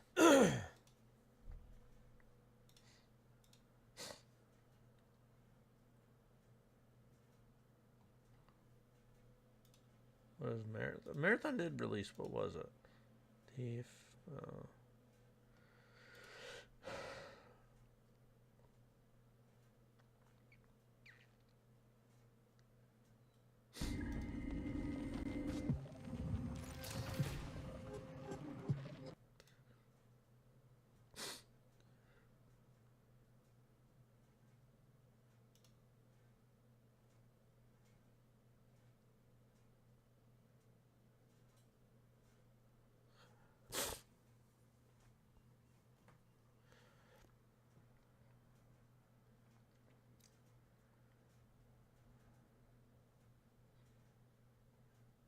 All right, let's check the servers. See if they're back up. Sometimes they're done early, chat. But if I had to suspect, I think this week they're going to release the carry event on Thursday, along with Cryo. It'd be cool if it was today, but I have a feeling it'll be Thursday, probably. But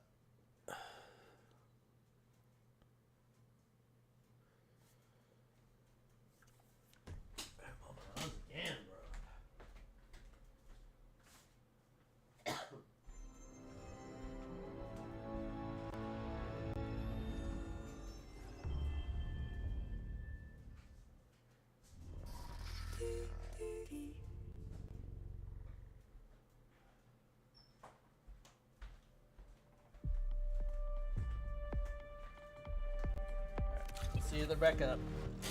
Nope. All right.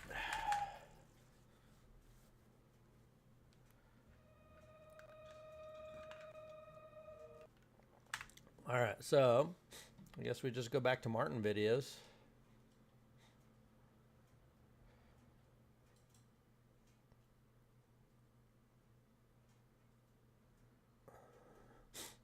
Let's see. What's that?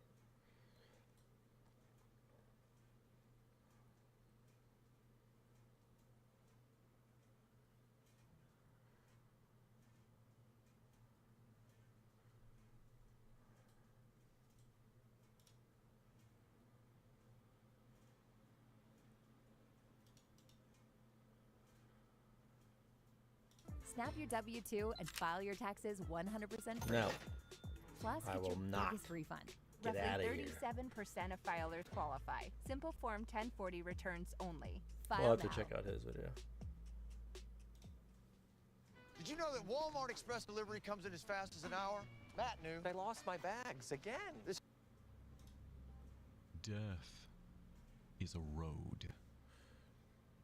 Through generations, we have always passed on our potential with the knowledge that those who follow in our footsteps will shine just a little brighter against the darkness.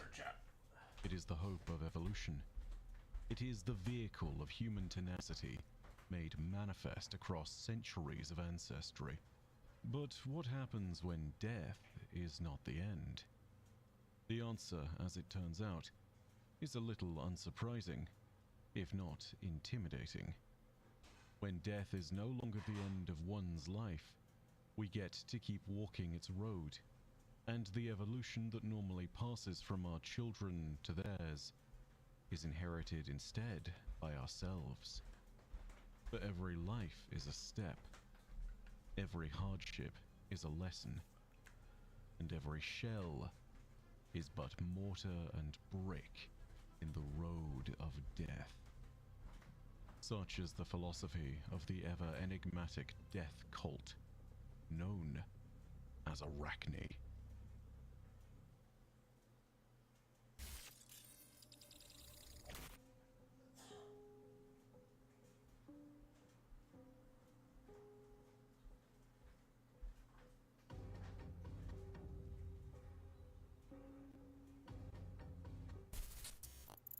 At Arachne, we are seeking new truths, dying and killing.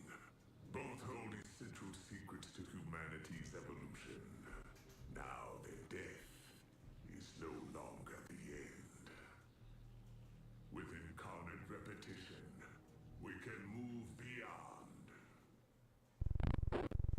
Asking questions about what Arachne is in some kind of void is a fool's errand. They have done well to hide their presence from the powers that be. Public and private datasets available to a standard Cyber Acme onboard navigational intelligence return nothing when searching for Arachne. The reality is that you don't often find Arachne so much as they instead find you. Such secrecy is not uncommon amongst groups associated with Tau Ceti 4 and the mysteries it left behind. Every organization, from radical anti-corporate and anti-authoritarian forces like MITRE, to system-spanning megacorporations like Traxxas Offworld, will have their reasons for being somewhat secretive. But unlike the other forces within the system, Arachne seems to have kept their secrets best of all. Such is the complete nature of their secrecy that the origins of the group are, as of this moment, unknown. What is known is that they are devoted to sharing and understanding the gifts of death. The vigor with which the cult pursues this aim is perhaps matched only by the depth of their pockets. It is unclear how, but Arachne is remarkably well funded, implying that it either covertly or with their conscious consent siphons wealth from the powers of Sol in some manner. Failing this, they must have other means of acquiring technical or financial power. Such is their reach. Such is their sophistication. The success of Arachne's secrecy and funding can perhaps be explained by their status as a religious organization. Such groups are able to employ appeals to higher powers and greater principles so that they might create more loyalty out of their followers and agents. Thus, secrecy goes hand in hand. Arachne is a relatively new force on the scene of Tau Ceti 4, but they've also only existed for a short period of time generally, at least relative to other beings and entities and corporations and cults. This at least is according to the scant information from the Runner's Codex. Keep in mind that this still dates the early origins of the group at approximately 400 years in the past, and whilst that sounds like a long time, this is still comparatively young by the standards of the UESC, Traxxas, and New Caloric. They were heavily influenced by the early technological advancements in cryogenic technology, particularly that which was used aboard the UESC Marathon. They had a surge in interest when the Marathon began selecting its 30,000 crew members. This began the development of their key beliefs. They saw sleep, cryosleep, and eventually death as journeys. All these roads would lead to salvation according to the beliefs of Arachne's members, though this salvation is not exclusive to its membership alone. Death is one of the few universal human experiences, and so there is no limit on the salvation that Arachne believes waits for us beyond the veil. The board found new ground to assimilate. It's time to recruit Data Skin Graft to turn the enemy's... To them, it is like a sacred form of mathematics, an equation in need of perfect balance, the formula that leads to apotheosis, a praxis written into the fabric of the universe itself, violence manifest as proof of ascension. I lived for this. The thrill of hunting and being hunted. All those exquisite calculations. This much pressure to break skin. That much force to fracture bone. The energy balance of the weapon. The velocity of the bullet. The sacred thermodynamics of violence. From the perspective of Arachne members, all death, no matter the form, is viewed as a gift. Arachne cultists refer to death as the gift of silence, and will see it enacted in various uncomfortable ways. Murder of a more normal kind is surely smiled upon, but Arachne is not above high-profile assassinations either. Furthermore, notes from the Runner's Codex states that they have taken an interest in ritual combat, presumably ritual combat to the death. This fixation with death has inevitably led Arachne to a point of near singular obsession. The Runners. Sekiguchi's 5th generation biomata allow for one's consciousness to be imparted into new bodies with differing capabilities. Every time a shell dies, the consciousness lives on, and is printed again in a new shell. In this sense, a small fraction of humanity has obtained digital immortality. But this is not to say that runners can't die. Of course, as we all know, death is more than likely in the field when runners descend onto Tau Ceti's surface. However, The constant use of weave worms and Sakaguchi's technology allows runners to live, die, and repeat the process indefinitely. This has led to Arachne's fixation on runners in particular, as they have pushed the boundaries of what death means. They are, in a certain sense, a perfect form of immortality from Arachne's perspective. Instead of someone never dying, runners die and are reborn so many times that death is familiar. Death is an old friend. Death is a familiar road. The study of runner-to-runner combat and lethality data recorded by runners' onboard navigational intelligences has become a prime aspect of study for Arachne. For the deadliest amongst the cohort of runners down on Tau Ceti and back in the Sol system, some have even found themselves being contacted by the cult directly. These communications are not performed by the leadership of the cult as best we understand. Instead, they are conducted by an intermediary who holds a degree of reverence and subservience to the cult. He is a former runner. He is a killer. And his name is Charter.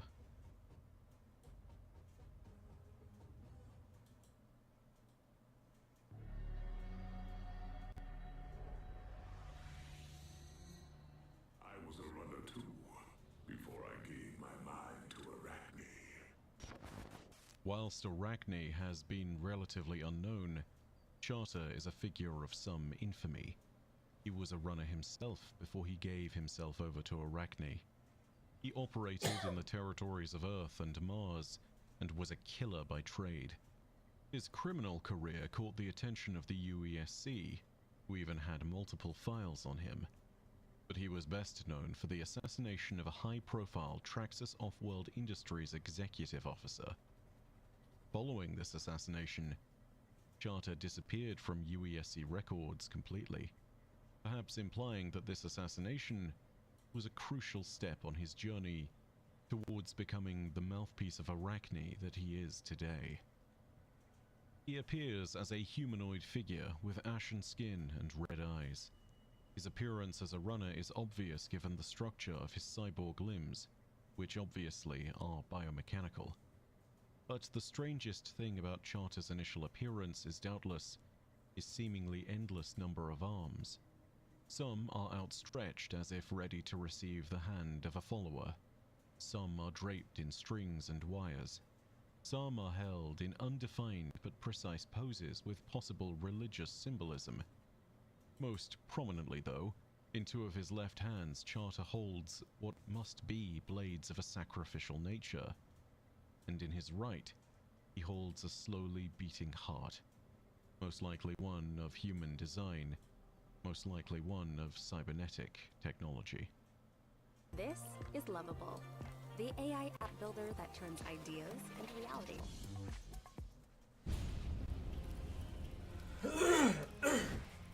Succeeding on your quest. The number and balance of these limbs perhaps harkens back to imagery of ancient gods from Earth.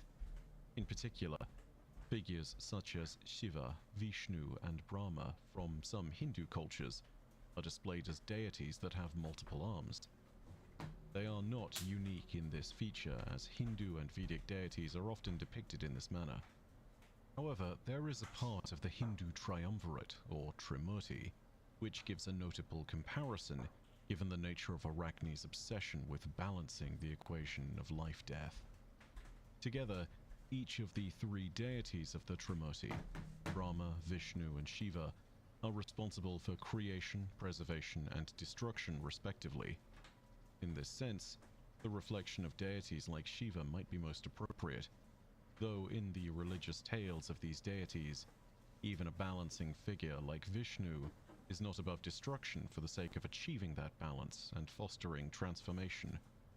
But Vedic and Hindu mythology is not the only place where Charter's appearance draws some inspiration. Taking a look at him one more time, there is another symbol that he holds with incredible religious significance: the heart. Balancing the heart is supposedly a practice associated with the ancient Egyptian god Anubis, the guardian of the underworld, and the judge who weighed the hearts of the departed. A part of the mythology of ancient Egypt involves judgment of the dead before Anubis, and in doing so, the heart of the deceased would be weighed against a feather, representative of truth. Only those whose hearts were lighter than the feather would be allowed passage into the Duat, the Egyptian equivalent of the underworld. Those whose heavier hearts were found wanting would be consumed by a beast, the devourer of the dead, another Egyptian god, Ammit. Arachne too seeks balance and seeks out those worthiest amongst the runner dead to determine who they will watch most closely. The balance they seek is not one that defines an individual soul, but instead one found through the practice of death itself.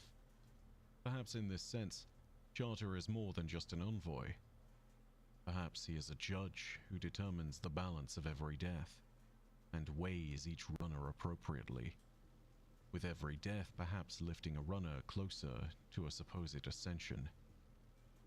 Whilst we can make assumptions about the origins of Charter's appearance and what he is holding and what its significance might be, there is at least a little bit of scripture and edict written of Arachnes which we can make assumptions about.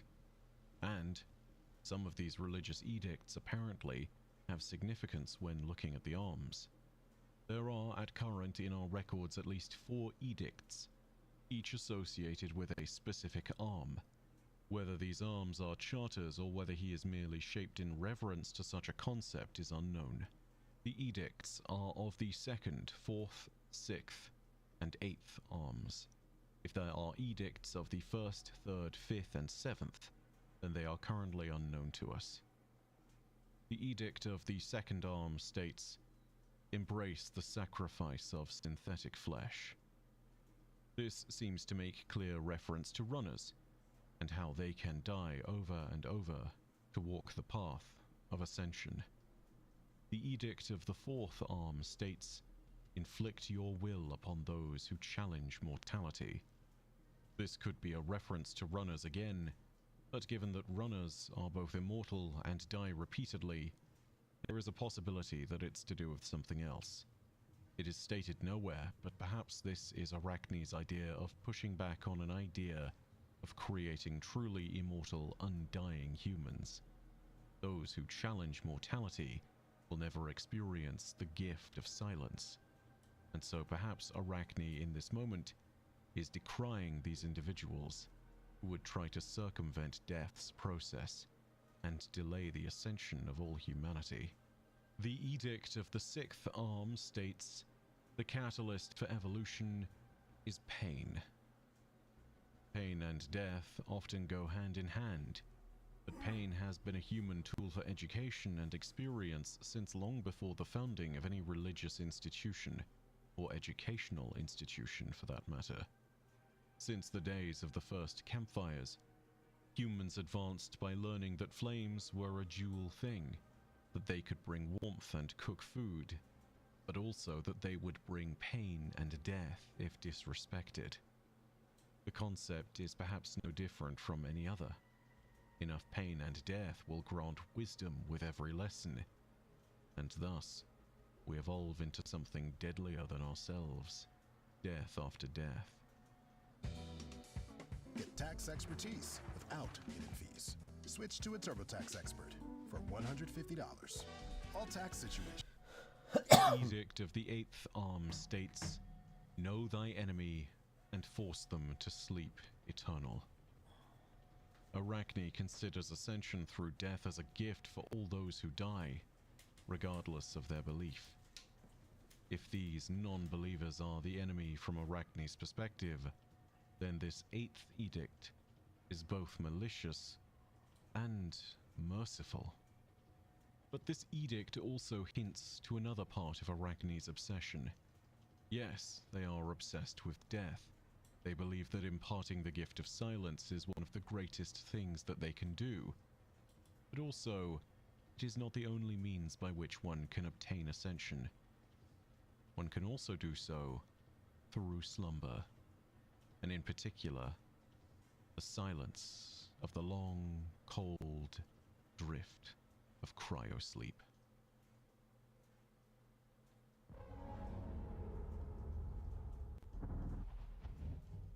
What little we know of Arachne's beginning is that it coincides with the birth of space travel at colonial scale, and in particular, with the Marathon.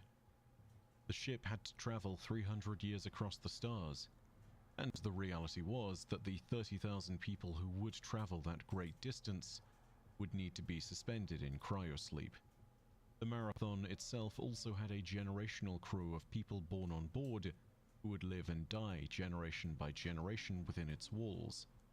These so-called Bobs would periodically wake cultists to ensure that their central nervous systems and bodies at large didn't suffer from atrophy and degradation. Such long cycles of cryosleep, which could last decades at a time, would lead to many philosophical and existential questions being raised with regard to the events of the sleep. For many colonists, it became all the more worrying because during cryosleep, one was, as one of them put it, closer to death than they were to life. But some worried not just about the concept of death, but also about trusting the continuity of their souls to such technology. And there were concerns that they would not be the same when they emerged from cryogenic sleep. As one of the colonists who discussed it would put it, imagine if the wheel of reincarnation tore pieces from you each time it turned. Pieces that could never be recovered, lost to the void. You don't want to face the implications, do you? Of losing ourselves piece by piece and never knowing what's missing. Such beliefs and ideas mirror a concept of great importance found in cultures and religions that have Vedic origins, such as Buddhism, Hinduism, and Jainism. The concept is called samsara. It is the belief that one's soul goes through a continual cycle of reincarnation and learning over many lives in many bodies, until at last we break the cycle by achieving enlightenment. The belief is mirrored here with the grim acknowledgement that cryogenic suspension is akin to death, and that waking from it and potentially losing one's memories and personalities feels like a distinct possibility. The comparison to samsara feels consistent here, given the notes that one of the colonists made about how cryosleep feels closer to death, and how his friend equally stated that rising from it again is then akin to reincarnation. What might surprise you, though, is that Arachne seems to mirror these ideas, though from their perspective, such loss of the self seems to not necessarily be a failure. Such losses are by divine design. The evidence of this is not immediately obvious, but there are clues. First, as you become a higher level Arachne operative, you can see examples of their regalia, which features the hooked line symbol, except when you become a high enough level operative, you can see that regalia formed into a circular pattern, which again seems to be another implication similar to the cyclical nature of samsara, albeit one where murder and violence are the praxis by which one advances along its path. And what's more, there are the direct words of charter to consider, words which make a more direct comparison on the cyclical nature of life and death. I will tell you a secret, runner. Hundreds of years ago, our ancestors tested the waters of cryogenic sleep. In that soporific euphoria, they learned something. Death is not stillness. Death is movement towards truth. Like me, you've been reborn countless times, shedding pieces of yourself, crawling closer and closer to pure being. You can bring this gift to others. I've seen it. You will drag them, kicking and screaming through the cycle. They will become more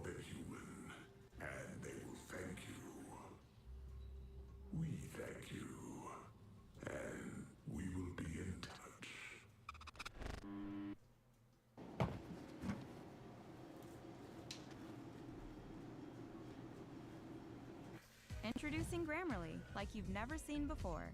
Your all-in-one writing essential. Whether or not the cycle that Arachne and Charter are referring to can hold reincarnation as a possibility for those who are not runners is unknown. What is known is that Arachne's blades, be they used for piercing or skinning, have not been dulled, and they do not concern themselves with the loss of pieces along the path to ascension. In fact, Charter celebrates this action of shedding pieces of oneself.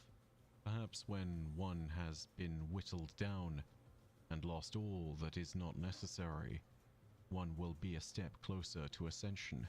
There's a sword-like logic to this. Though granted, death is not the end in this instance. If this whittling down of the self into something perfect is what Arachne believes, then we need to ask a question that is relevant to all of us as runners. How much of our consciousnesses do we lose or see changed between lives? Do we hold on to all our memories after each death? Do we slowly lose them as we transfer our consciousnesses between shells? And if so, is there another reason why Arachne sees us as a facet of the mortal path worth paying attention to? Of course, there are others who are not runners, who have charted a path like this before, who dealt out death in the asteroid battlefields, and who defeated the Four on Tau Ceti. Arachne is fascinated by the runners that can die perpetually. But what about the dead who keep on fighting? One has to wonder what they would do if they were ever confronted by a battleroid. Such might be a great revelation, or it might be apotheosis. It might alternatively be an abomination. For now, we have no clue as to which way that particular wind will blow. But we do understand that regardless, Arachne will continue to guard the path of life and welcome its travelers to what waits beyond, the gift of silence. For if this is how we evolve, if this is the vector by which we ascend, if this is the approach to apotheosis, then truly, death is but a road.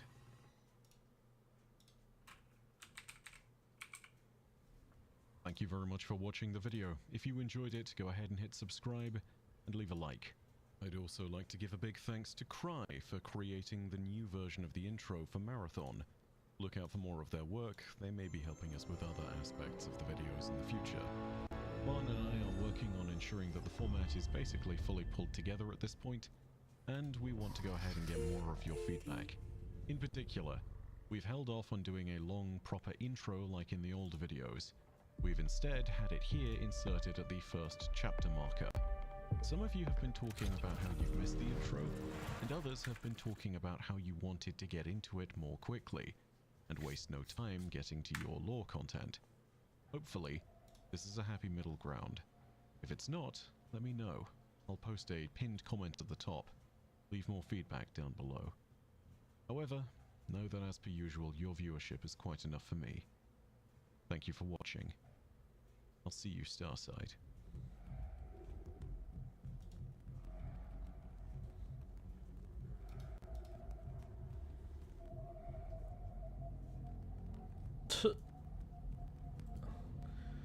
Yo, Alex, thanks for the new follow, bro. I don't know why that went off twice. That was weird, but appreciate that. All right. Let me. So the servers are still down. Do they have yet what the patch notes are going to be? No, not yet. Pretty sure it's the carry event stuff. I wanted to just look at all the TTK stuff. Yeah, here we go.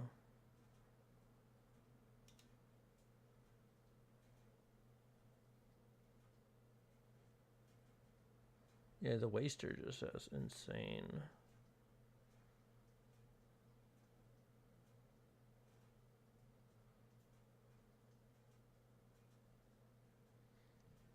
So the waster is just the best TTK next to, what is this? railgun.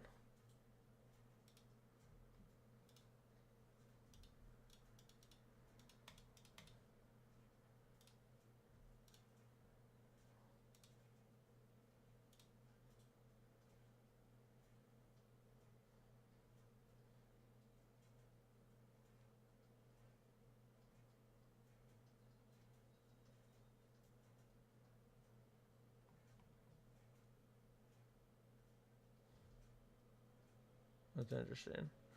Well, do we have any more? Where was hidden experience? Marathon's Cryo Archive has finally unlocked, and not only is the map itself a truly generational experience, but the lore. The lore is absolutely sublime. Today, we're diving into the story of the Cryo Archive. Story that documents the hallowed halls of the ship, its new inhabitants, attempts to seize control of the ship by third parties, and that also takes us back to a time where the galaxy was wrought by a certain primordial horror. But the story of Cryo Archive begins before the map even became available. It began with its ARG. So via the OG Marathon terminals that you can find scattered across the other maps, cryoarchive.systems was found, a website that acted as a dashboard of direct camera feeds of each major region of the Cryo Archive. Each region had a respective puzzle, and upon completion, the puzzles rewarded voice lines and messages from Durandal, and also mini-trailers for the Cryo Archive, featuring Bernard Strauss's marathon voyage commencement speech overlaid over creepy atmospheric shots of the derelict ship. The puzzles themselves were extremely complex and convoluted, comprised of everything from interacting with and following coordinates on terminals in-game, to a load of calculations to figure out the coordinates to draw a bunch of lines that resembled a compiler, to a point-and-click adventure-styled puzzle, and then capped off with 8 of the most schizophrenic-looking mini-puzzles that I think I've ever seen for anything ever. Scarrow made a bunch of videos documenting each puzzle and step in the ARG and put them all into a very handily chronologically sorted playlist, so if you really want to go and see every step, then I've linked that playlist down below. But ultimately, there ended up being 7 puzzles, 1 per location, and thus 7 ARG steps because, of course. And once the final one was completed, alongside 500 million UESC units being killed, and then 1 final puzzle being solved in the Marathon Discord, the Cryo Archive trailer was revealed. This trailer was a really ominous compilation of atmospheric footage of the map, with an overlaid monologue by the one and only Durandal, which only added to the ominous tone of the map. Such suffering, such ambition for glory in the face of unknowable terror.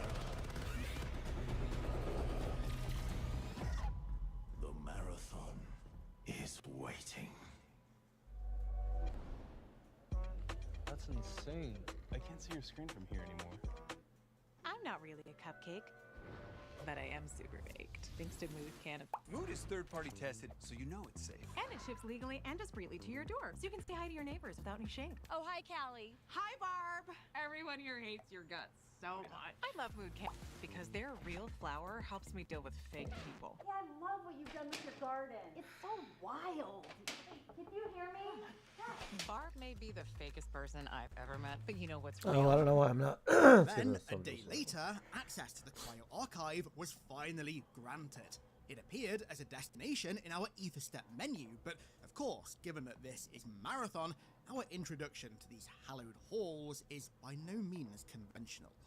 Because its location is rather different to the other zones down on the surface of Tau Ceti, selecting it causes Durandal to hack into the Ether Step technology that transmits both our digital consciousness and the runner shell that it inhabits down to the surface, and redirects the jump pad from the planet to the Marathon, beckoning you in the most Durandal way possible to this skeleton ship. And it's here where we get our first proper look at Durandal. Given that he's an AI, he can present himself visually in many different forms. We've seen a small handful already, a couple very brief glimpses in various trailers, and then a more comprehensive look courtesy of his chapter title card back in Marathon 1, but here he shows himself in full for the very first time. Clearly living up to the medieval roots of his name, he presents as a kind of beheaded knight stood beside his steed, holding a sword, more than likely his namesake, Durandal, the sword of the hero Roland from the fittingly named Song of Roland, the medieval French epic poem from which Bungie sourced not only Durandal, but Cortana, and now Joy as well, New Cascadia's support AI. But this isn't the only instance of Durandal referencing his origins in this video. Later, he reveals a holographic view of the Marathon, and it turns out the ship in its entirety is shaped like a sword, being stabbed into the rock of Deimos, which is precisely how the real-life, supposed Durandal sword can be found, embedded in a cliff face in Rocamadour in the south of France. I definitely mispronounced that. The imagery in this introduction to the Marathon is just dripping with meaning and aura, as are Durandal's words. He belittles us, calling us violent little things, with ambitions to challenge the stars. But now, we're trespassing where we are not welcome. He has seen what haunts this skeleton ship, and tells us to throw our bodies upon their altar as sacrifice to the endless horrors our ambitions invite. The Marathon is waiting. And it grows impatient. Now clearly fully integrated into CyberArachne's digital consciousness repository, Durandal issues us contracts for the Marathon, complete with personalized messages and motivations. For example, from one of these contracts, we learn that Durandal hates the UESC who are swarming the ship, that the several vaults scattered across the archive require attention, and that he has a favorite hatch, which it turns out contains a stack of compiler tracers. These storage tubes containing what seems to be the fabric compilers wear over their bodies. Now, speaking of the UESC swarming the Marathon, some of the most interesting lore discovered so far from this map pertains to their raids on the ship. This all comes courtesy of the UESC tactical records gathered from the abandoned helmets of their clandestine security forces who took part in various operations to establish a foothold aboard the Marathon. These operations were led by Captain Orion, with the first being Operation First Mile, which... Hold on. I want to see if the servers are up.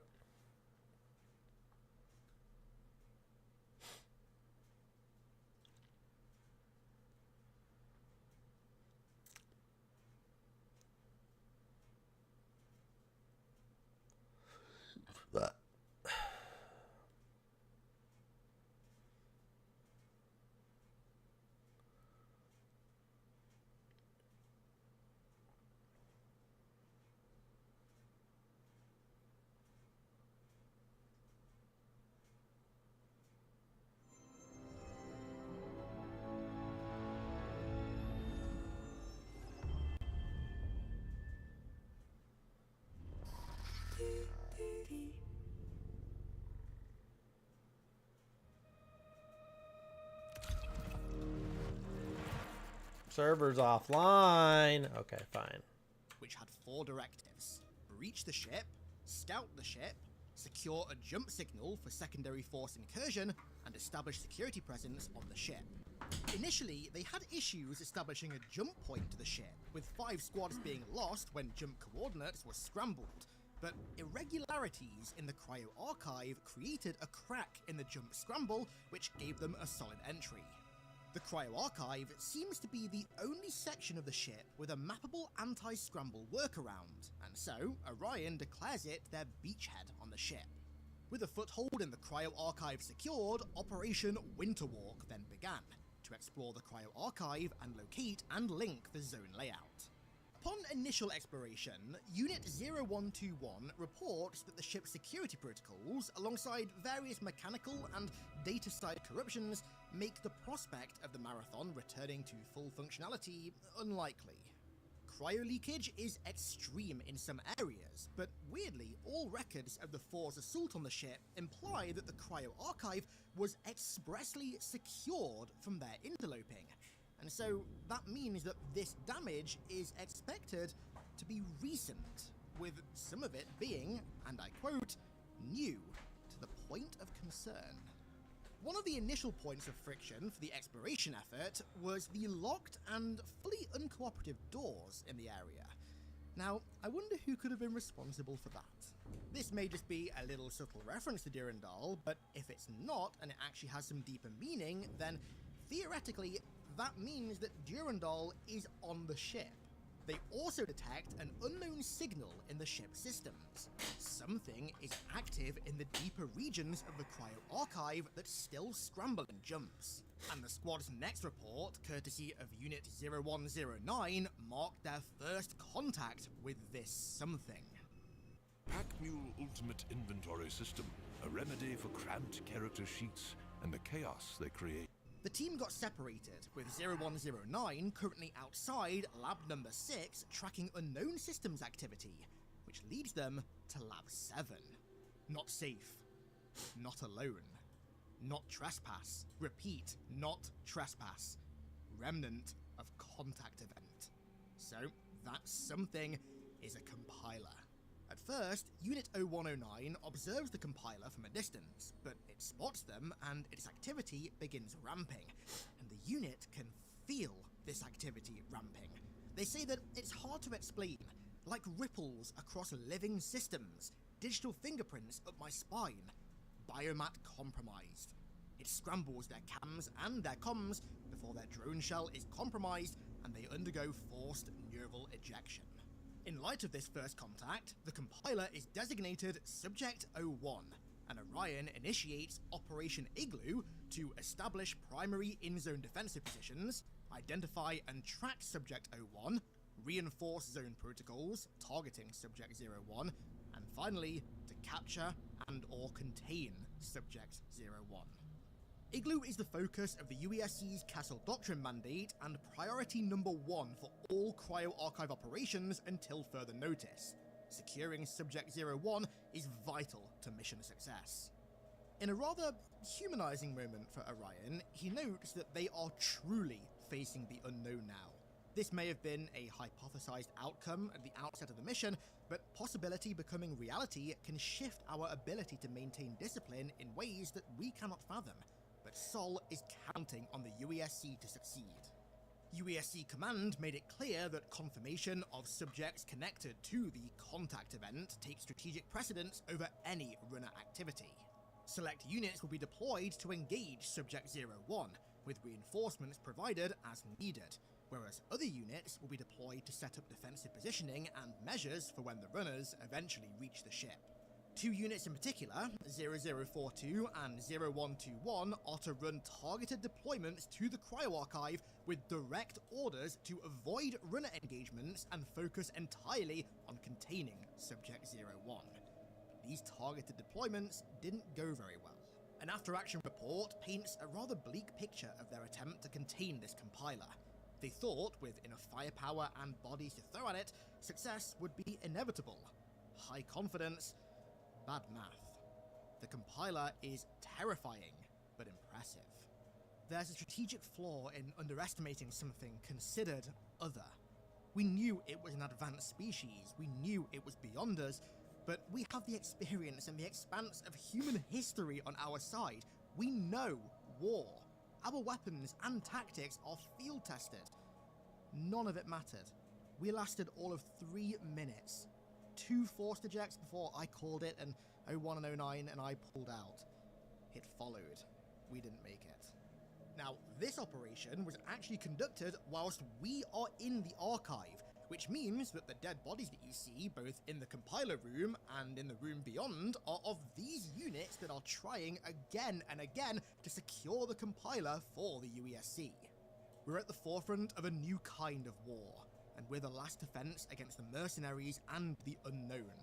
The UESC is counting on us. Earth and Mars and all of Sol are counting on us. We cannot fail. We will not fail. And this brings us to the compiler itself. Located in the enigmatic 7th vault, draped in the carcasses of UESC drones from their failed attempts at containing it, the compiler is not only immediately hostile to both UESC and the runners, but was also responsible for scrambling the jump coordinates to the ship to prevent any newcomers from getting aboard. And this is rather strange considering the last time we encountered compilers on the Marathon, they were friendly. At the end of Marathon 1, you destroy the 4 controller cyborg that was keeping the compilers enslaved to the 4, and that was the reason they were hostile to us. With it destroyed, they're no longer hostile. In fact, they actually become our allies and fight the 4 alongside us. So why, all of a sudden, is this compiler hostile? As per the reports from Operation Winterwalk, it was the first to engage the UESC, not the other way around, which, considering it's no longer enslaved and isn't forced to kill anything that isn't 4 anymore, implies to me that it's hiding or protecting something on the ship. And like always with Marathon's lore, I think this comes back to Durandal. In Marathon Infinity, Durandal merges with an ancient Yarrow AI called Thoth, who was created by the Yarrow and given to one of the distant Spit clans known as the Spitker, who you actually summon to help defeat the 4. Thoth was infatuated with the concept of balance, never truly siding with one side or another, but rather changing allegiances at the drop of a hat to ensure that balance between two sides remained intact. Like, at one point, he's helping the humans, then all of a sudden he switches sides to help the 4 purely to maintain balance. So, in merging with Thoth, a hybrid human Yarrow AI was created, in which, granted, Durandal did remain the dominant half, but regardless, he still became part Yarrow. And of course, much like Thoth, the Spit are also a creation of the Yarrow. So, I wonder if the compilers are now allies of, and or controlled by, Durandal. If that were the case, Marathon Longin brought back online. Hostile to the UESC, given Yeah, will Durandal's be available clear and momentarily. long-documented Hell hatred yeah, of the bro. UESC. But conversely, that wouldn't explain why it's hostile to us. Like, yeah, sure, Durandal looks down on us, but he looks down on literally everything ever. Having reached metastability, he exists in a perpetual delusion of grandeur. Everything and everyone is beneath him, us very much included. But that doesn't necessarily mean that he wants us dead. I mean, he's literally giving us contracts to complete for him aboard the Marathon. Clearly, he doesn't want us dead.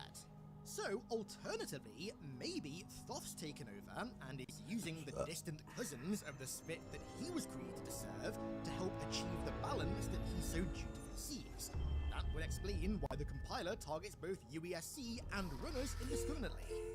But what if the reason goes deeper than all of this? What if it has something to do with the Yarrow anomaly on Tau Ceti? So far, every major plotline in this game's Hey, I think it's that. I think it's that.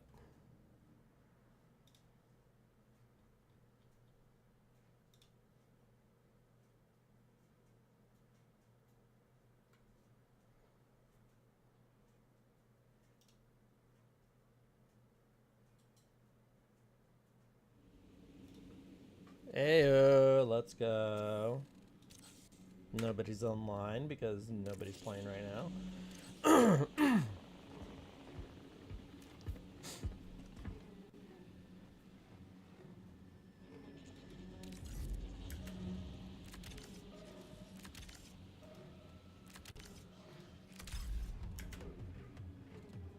Oh. I guess I'm full. How many of these do I have? Hold on. Okay, it'll tell me. 25. I have 25, yeah.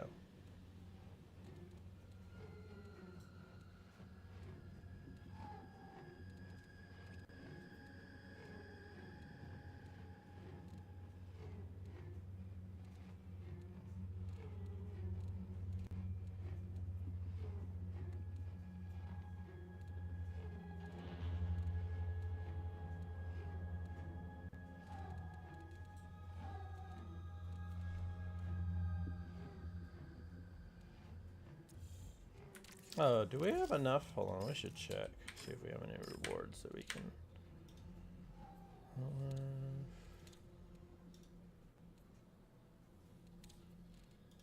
We'll do this.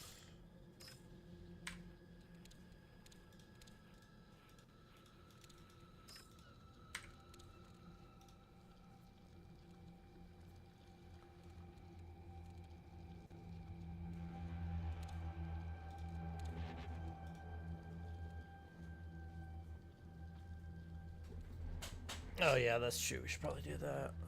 This would actually be insane too, though.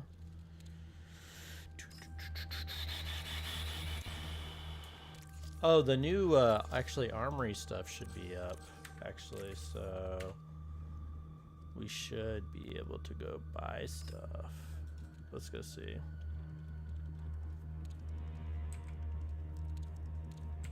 Oh, the menu's all weird. There we go. Okay, that was weird. Oh, this is still up? Ooh, oh, because it's not till 10. That's right, that's right. Okay. So then it hasn't updated yet.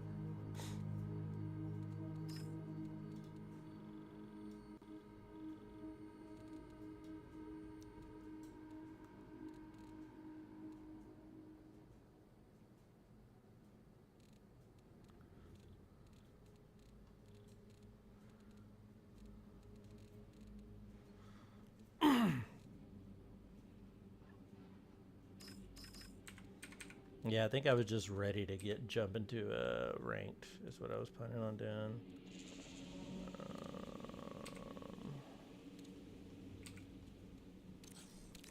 All right, let's go into ranked. Fuck it. We're just gonna do filled. Nobody on right now.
Probably gonna take a minute.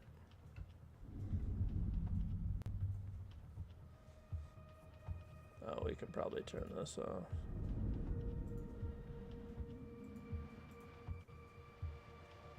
It should be good.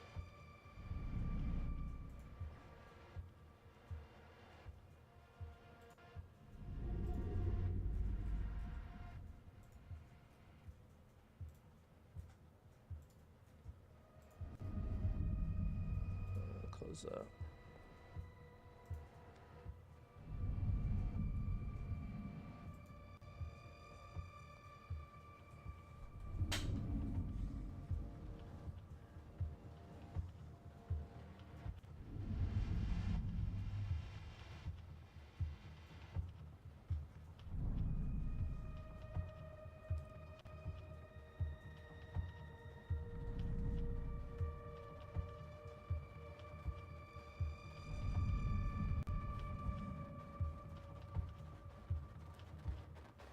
Ooh, today is reset for World of Warcraft. The race is going to be really rampant today, actually.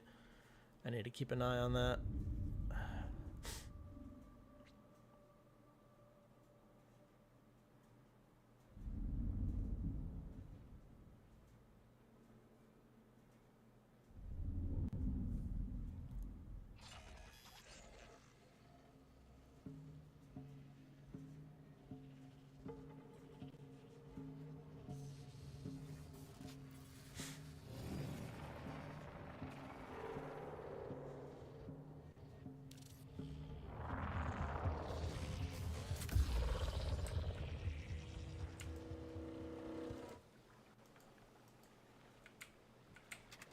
Algae?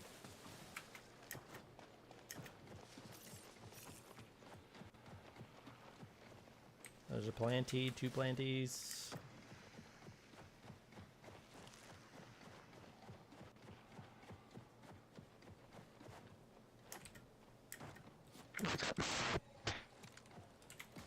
Jesus Christ.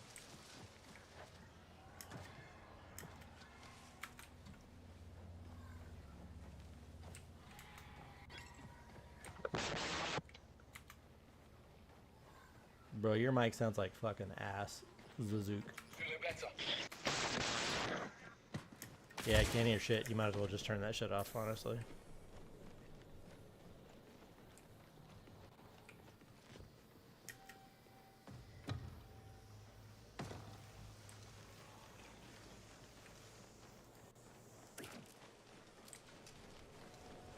Maybe people? I swear I thought I heard footsteps.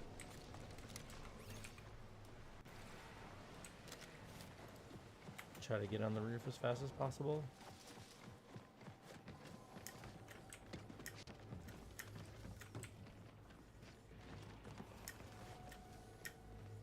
Just go straight to the roof. Mic sound better or no? Oh, you fixed it. Yeah, whatever you did. It just was like... It was really weird. Where's that southeast? AI? See if we can get eyes.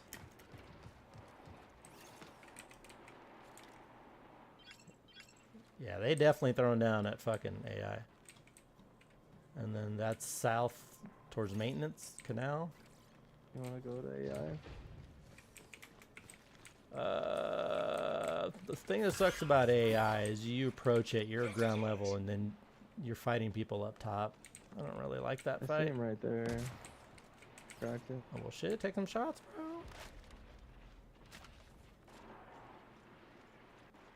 See some grenades going off. Hit one. Hit the blue shields.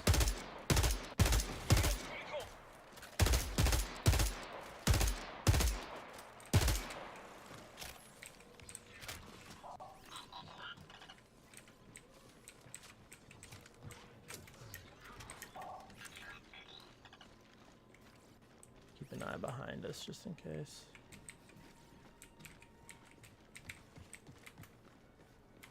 They're all blue shield. Well, there was 2 that were blue shields, so. They're fighting again.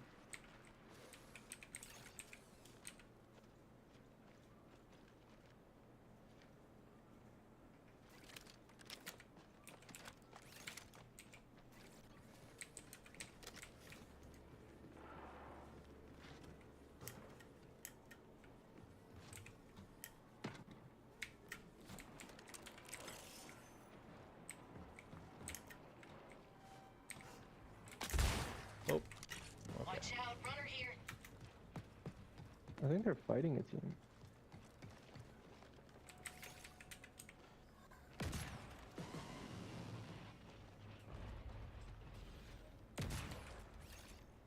Cracked him.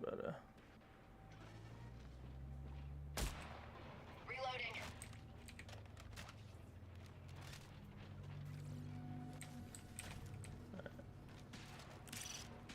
Hey, hey.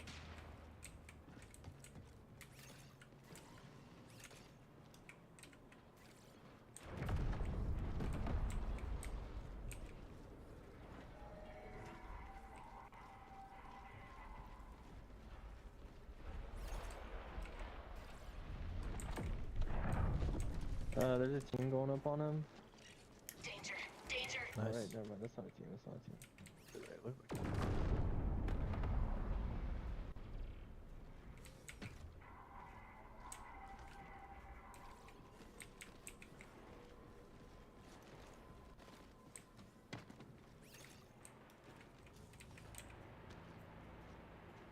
They're still fighting.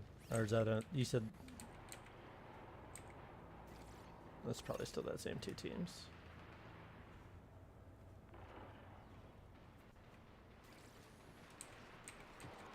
So there's 2 teams fighting to our south, and so that's what, 4 teams. We're number 5. There's 1 unaccounted team for then. Potentially. Man, they got me good.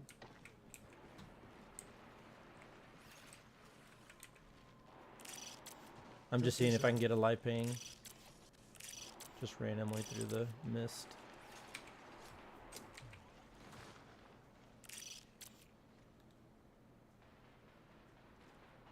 Bro, that looks like the fucking compiler weapon. Oh, right there. Oh, that's a bot. That's a bot. No, they just keep peeking right here.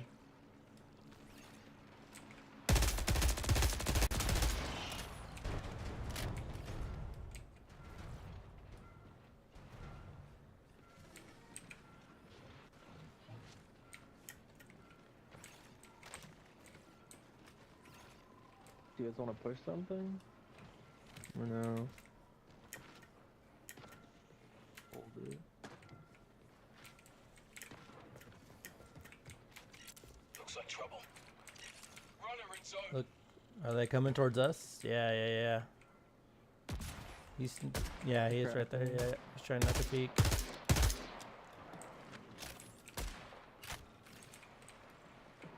Can't fucking snipe shit with this stupid fog layer on my mouth. Curious. You can move up a little bit if you want over here.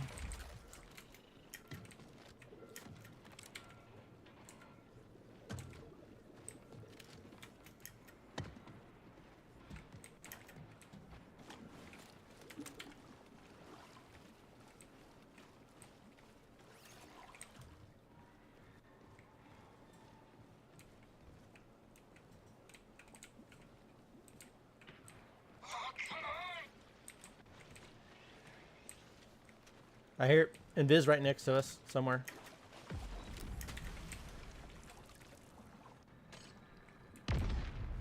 Yeah, they're trying to grenade up here. Can you ping them?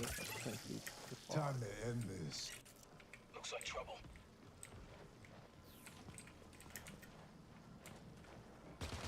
Yeah, they're right under us. Oh.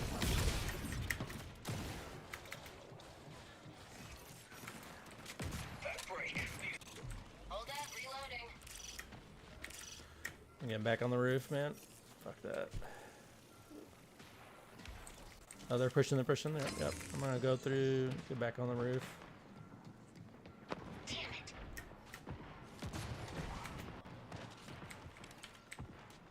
Crack the thief.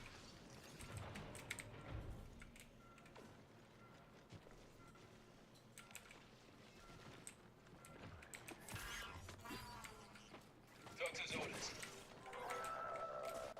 Reminder, fun cycling is required to...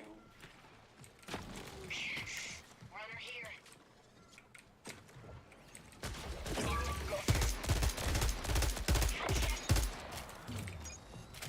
Nice. Oh shit, they took him down. I'm watching ladder. I'm watching ladder. I have a claymore set up. Okay. Curious. Oh, someone just tried to put. Over here. Thieves, assassins, really low right there. Really low. I think it's 2 teams. Bro. No? That's why you stay on the roof, my guy.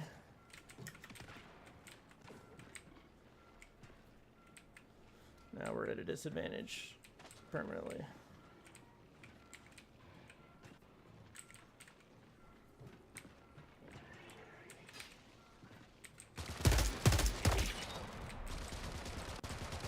A moment.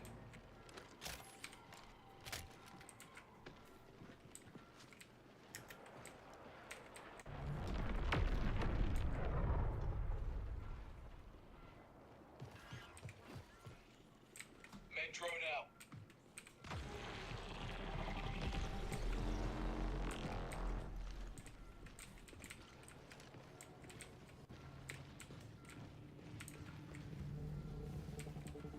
They're gonna try to jump up on the side, I think. Maybe.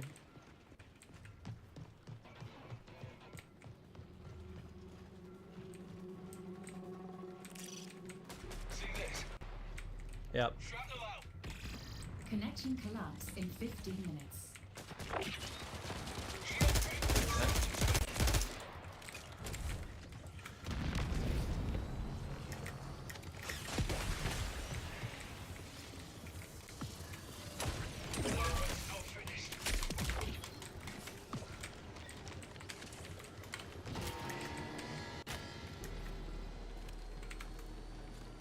Yeah, I got you covered.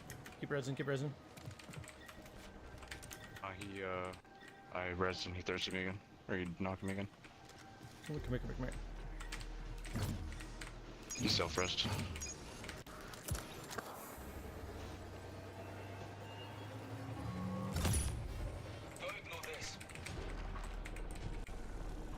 They left. We can probably get the res. Do you have ult? Yeah, I got ult. Okay. See if you can... Oh, wait. Another team. This is a separate team. Separate team. Watch on ladders. Keep an eye on that right ladder. Keep an eye on that right ladder. It's the furthest one away. They'll go back down if they push these left too, and I'm shooting them. The right one's the problem.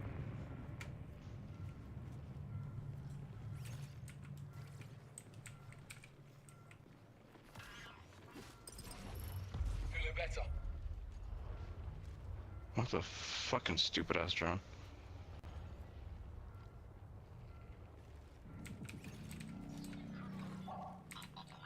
Should ult my body. Yeah, see if you can get the ult. Nope, no, back up, back up, back up, back up. I'm watching. Just back I up. already used it, so I got a resin. This run isn't over. Yeah. Shields depleted. Yeah, it's two on me. I just thirst that fucking kid. Clear in the field. Come back to me. I'm about to die. You got time. Alright, I'm going.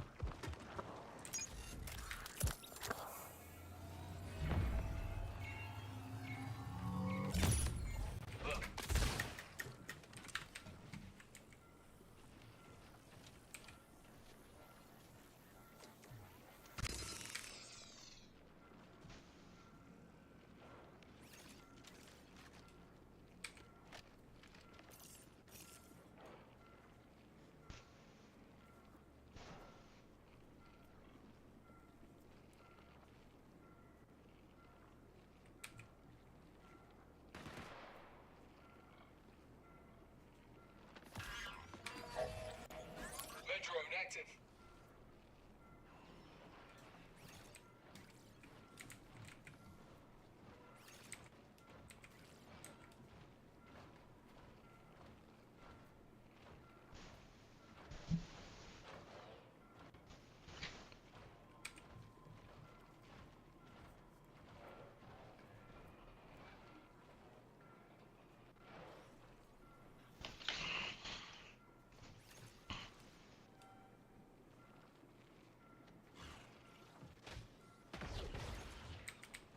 Try to go up the side here, maybe.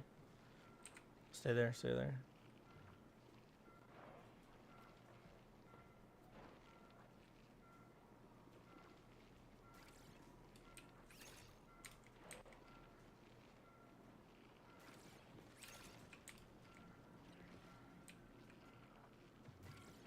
Heard him going Viz.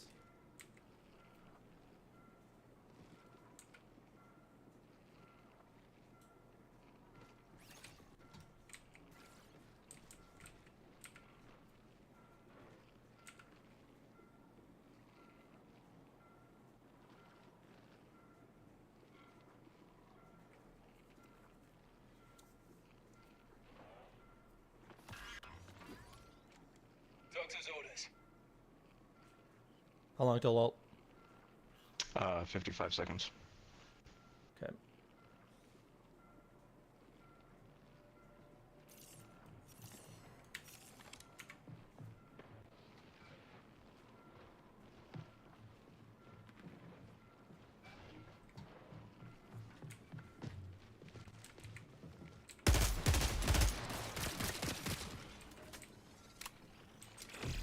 You have 10 minutes to exfil.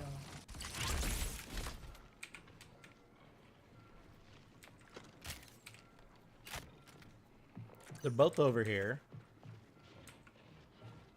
Maybe. You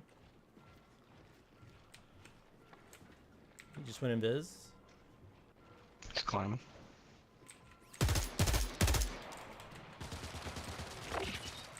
Knocked him. Nice.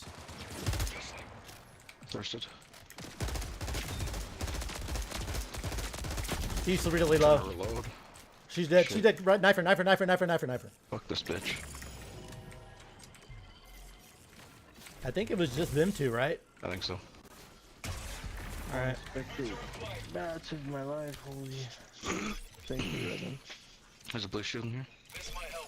Damn, I got robbed. What the fuck? I think most of your shit's on this person over here. I found On my me. assault rifle on this girl.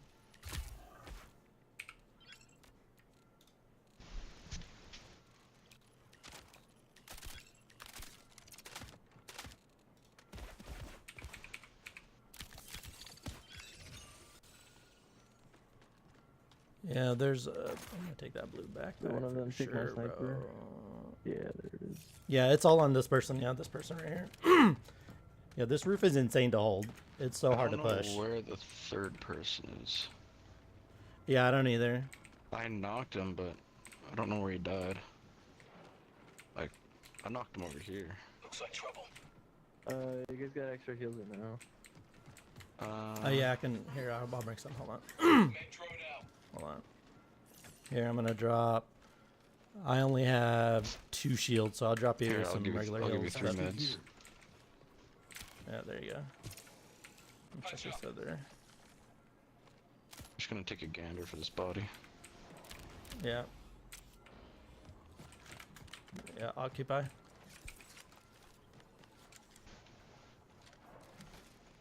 We might be last team, honestly, with how much fighting happened in the beginning. The one that left, we might be last team. I think, if anything, there might be a team left. He was trying to...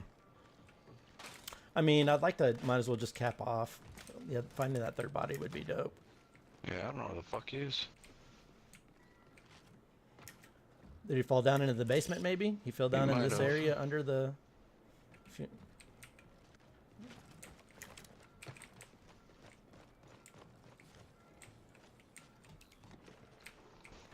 Shields broke.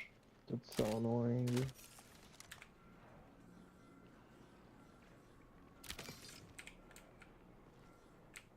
No, nothing.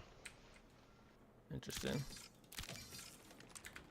I'm trying to just loot as much shit as possible to get that cap. I can take this. Drop this. Take this gun. I think we'll be capped with that, right? Yeah, we're capped with that. Oh, they put claymores everywhere. My boy needs a drone over here. I'm coming. Yeah, we can skedaddle. I mean, I looted enough to just cap out, you know, the points if we want to skedaddle.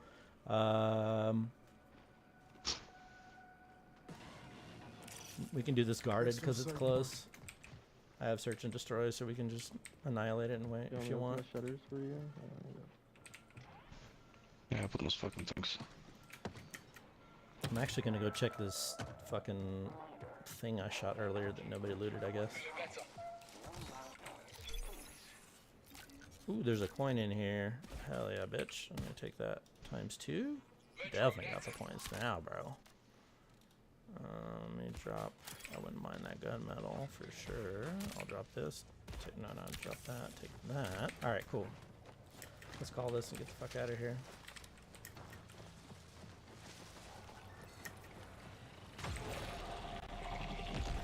I'm pretty sure we're about, well, might be last team.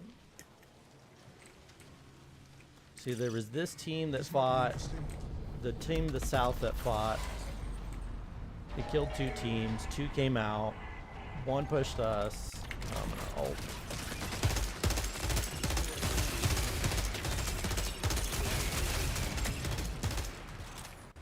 He did. 5 minutes until forced recall. Oh, didn't mean to do that. But, alright. Get this guy real quick. Nothing, okay. Alright, good shit. Bye.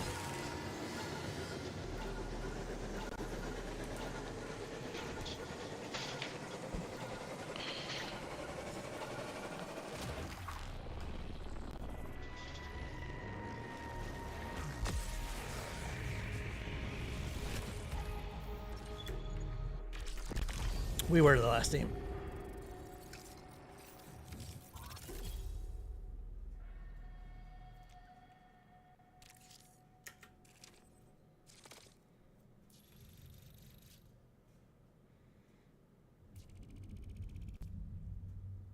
Nice.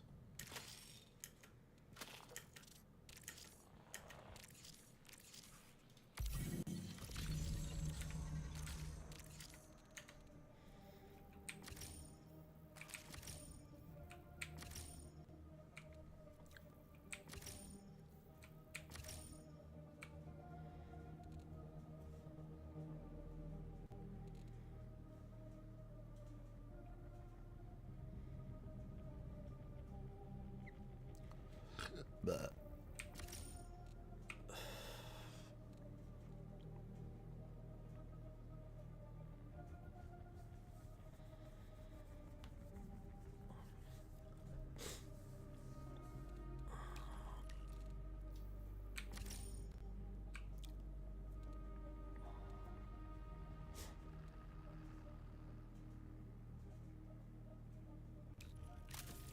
let's see what's on these guys, because I don't know what they have. Trigger discipline's dope. Keyword is dope. We can just sell these in.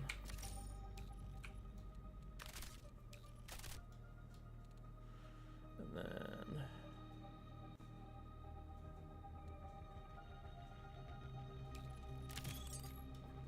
do that. Do we have all space? What is this? We'll take this. What is this? Finishers. Okay, well, we'll get rid of that. And then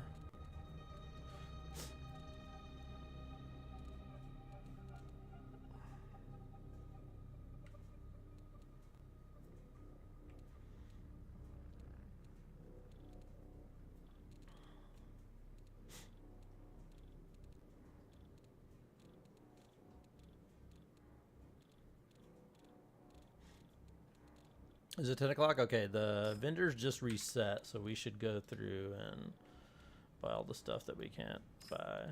Do I still have my silver thing? Okay, yeah, I do. Okay. Let's see. Switched over. What do we got? Anything good? What is this? No, no. We do have a bunch of those actually. What can we cap out? So we need 49. Okay, 49 divided by 4. So 40, so that'd be what, 10, 12? So 12 of these? Yeah, I'd probably do that, actually.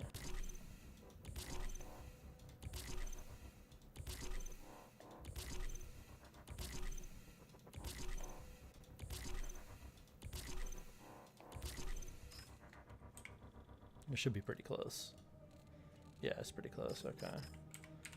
Armory, and then what is this? Yeah, we don't have a whole lot of Terex, and we use that for other stuff right now, so then that's a no-go. It's this guy.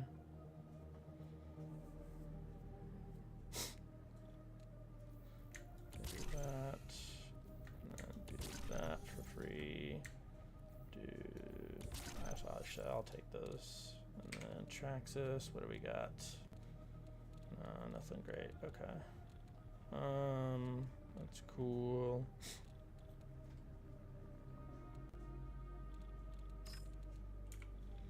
What I should do because of. Wait. Do this. Put this up. Okay. Should be good. That up. That up. Okay. Just keep going through, see all the free, see if there's anything good. No. No, okay, Mida. What do we got? No, still that. I'm gonna buy. We need a lot of EMP grenades. A lot of EMP grenades. Matter of fact, I might actually, once we get to that point and I need to make another stack, I might just get rid of these, honestly. I probably should use those, actually, to be honest. Because these are great for PvP, but you need the EMPs for compiler. Like, you absolutely need them for compiler.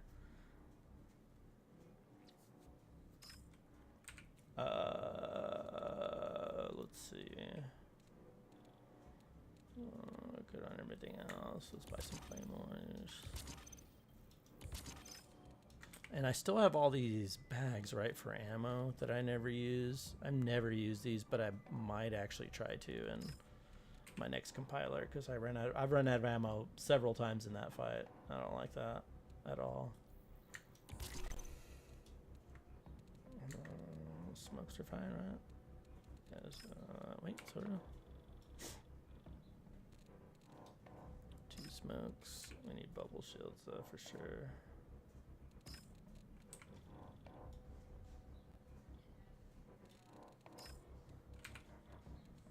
All right.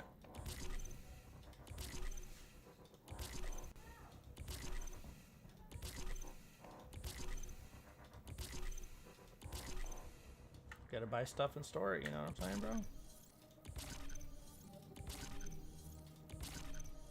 There we go. Okay. Okay, and Arachne. Do we got anything good? The Wester for reflexes, but nah, I'd rather just save those for other stuff, bro. I don't think I'll still use this. Nope. Okay, a free Wester. We might have to get that at some point today and use this if we lose all our shit. Okay, Sakaguchi. What do we got? Anything good?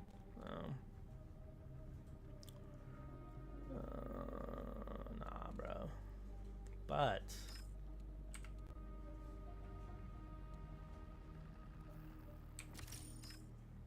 I will buy one of these guys. Okay. And then free stuff. Put that, boom. There we go. And then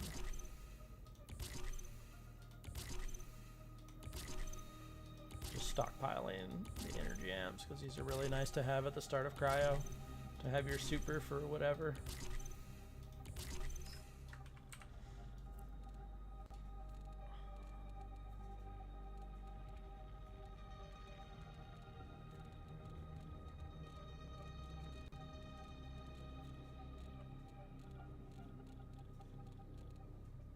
Alright, so we got that. So I probably just need to buy ammo and then I'll be good for this run for ranked. Yeah, we need to buy some ammo, so...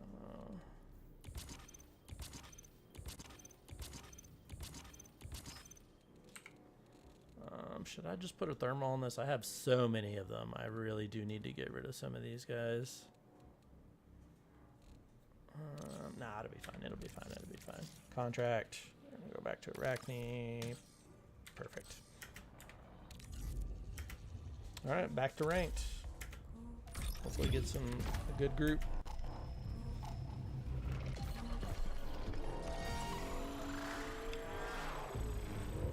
Ugh.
All right, let's go.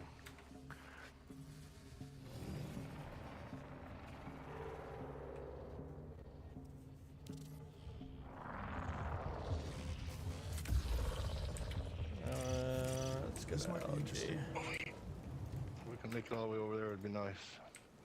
Now we should Are you really trying to do? It don't matter. You if really we get trying or to do not. your quest while we're doing rank, bro? No, it don't matter if we get or not. But I was trying to say, we need to try and engage with the USC as little as possible. Don't want to fucking make ourselves well known too much. This is ranked, you know that, right? Yeah, my last team was killing the USC, and then we got killed because these dudes snuck on us. I was told them we don't need to be shooting nobody unless we have to. Better to avoid. I'm all for not robots. making noise, but Yeah. you do have to make some noise sometimes. I know, but I'm just saying it's better to try and avoid the robots during ranked, I think. Yeah.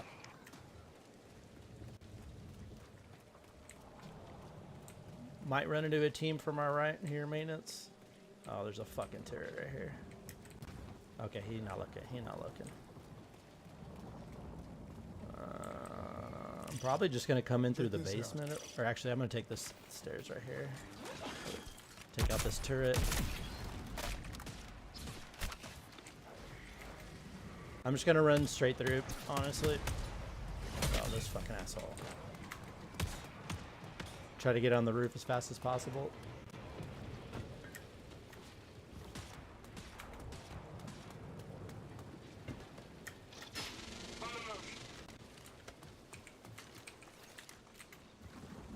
There might be people here, maybe? Careful here.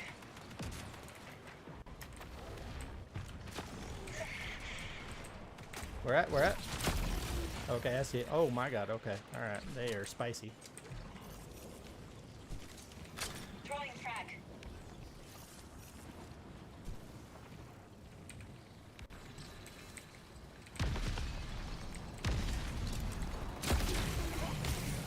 What the hell?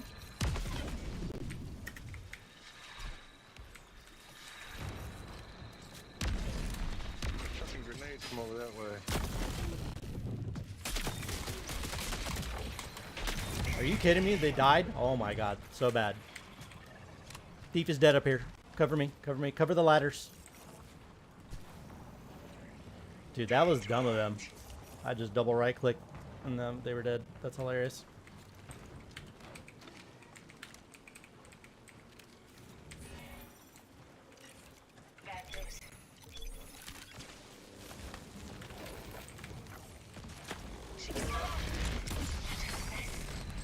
Bro, don't be. Pam is up there.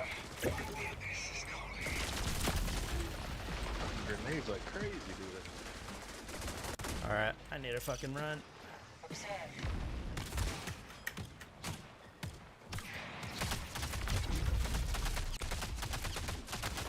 Oh, watch the ladders, bro.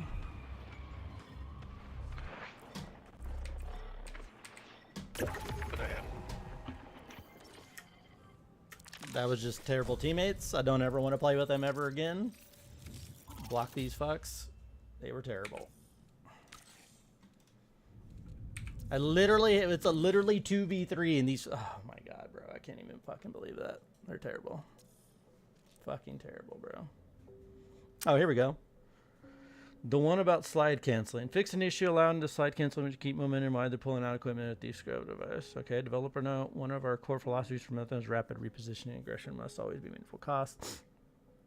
Can be an ability charge, heat buildup, or increased risk, but it must exist and be understandable to an observer. Unbounded movement, while expressive and clip-worthy, is ultimately unhealthy for the pace of play we want to maintain for Marathon. To set expectations early, we will be looking at any future exploits through the same lens. Contracts. Fix an issue where players would end up locked in a room during introducing a caloric. Fix an issue deal with contract. Okay, rule for free.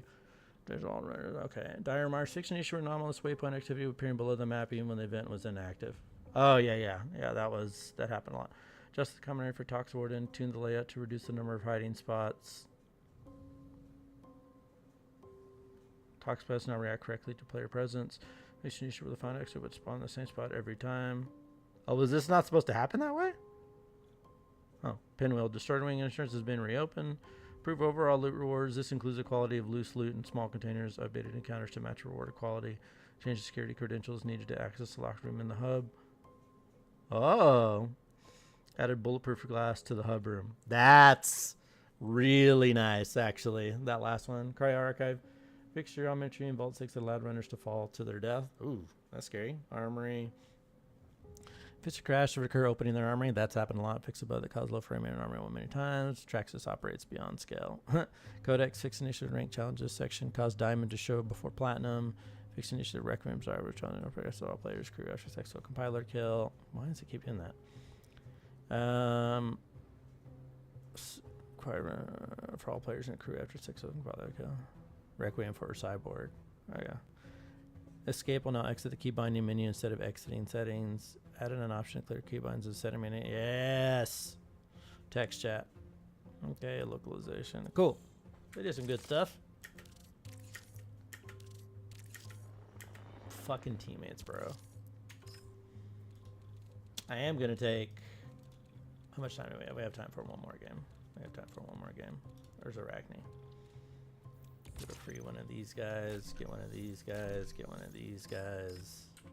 Probably buy one of these guys. Stack overflow. Yep. Let me just boom. Get rid of that. Get rid of this. Get rid of that. Do we just probably buy a bully, right? No? Buy a bully. Buy some cheapy shit for this. Buy that. Buy that. Buy that. And then we've got boom, we've got boom, we've got boom, and then probably rapid. Where is it? Is it keyboard? Swarm book could be okay. Alright, and then we're gonna buy shitty ass green backpack. We're gonna buy some blue shields. And then we're just gonna go in like that, honestly.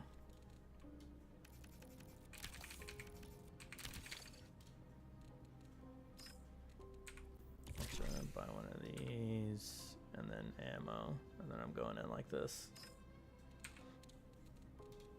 Okay, so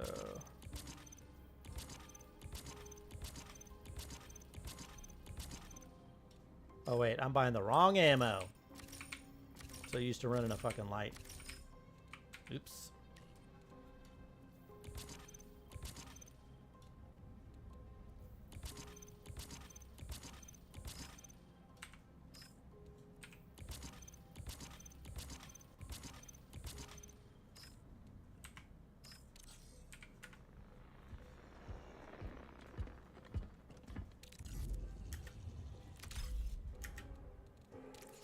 Oh, I need a holo tag.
Answers. Why is velvet there?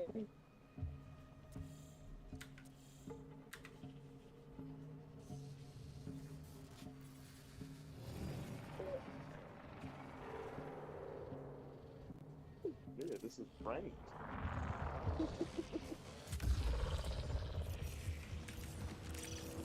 Hit a marker. Fine, whatever. Already?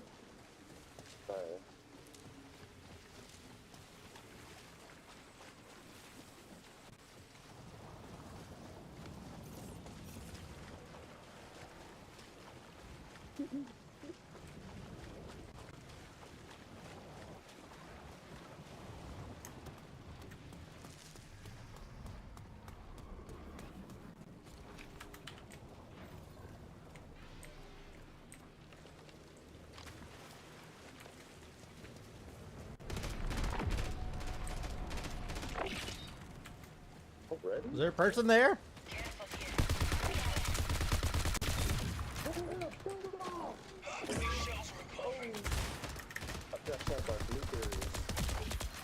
They're down. All three down. You gotta save my life. Oh my god. Oh my god. Oh my god. Alright. Get that res. You guys are heroes.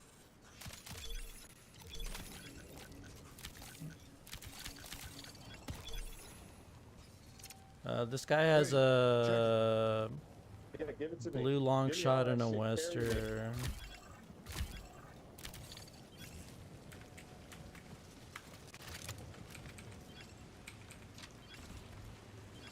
That's something wrong. Cooking. Telling the truth.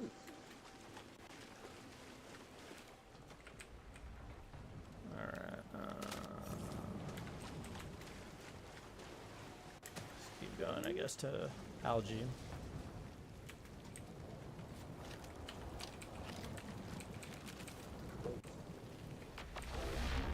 You gotta build the thing every time.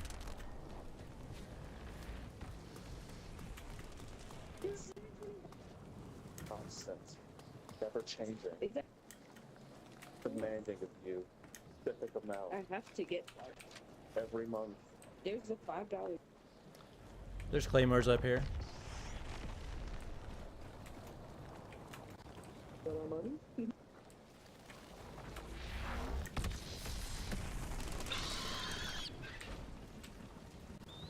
got our money?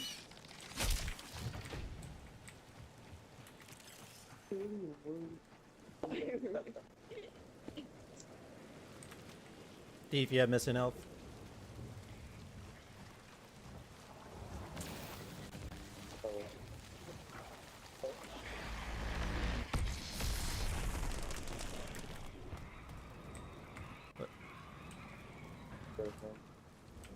Was that us on the birds?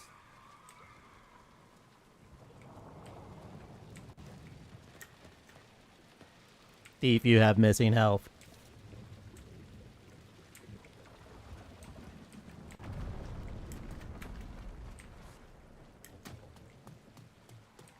Not good enough to play as. We're going straight to the roof.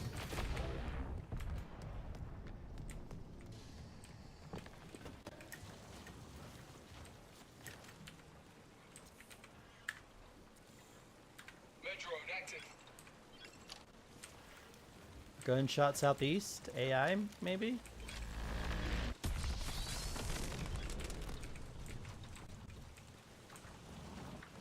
I'm gone.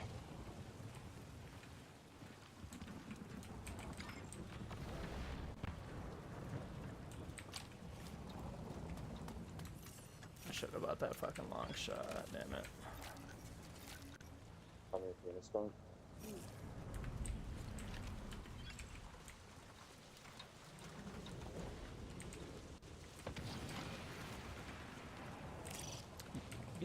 Get on the roof.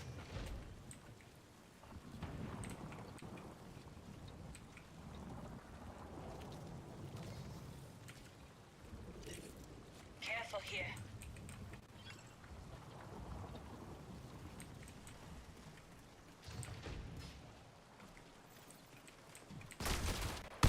Oh, on roof, on roof, on roof with me. I'm moving, I'm going down. I'm coming down, I'm coming down. Alright, come to me. We're gonna hold these corridors. Hold that corridor and then hold this corridor. We're gonna hold in here. Where's our third? Oh, for fuck's sake, man. Recall window will remain stable for 20 minutes. This is why we stick together. And you're gonna get clapped. Alright, cool. One down. One fully dead. 2v3.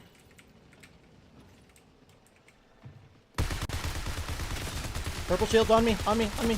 Really low, really low, really low. Thank you.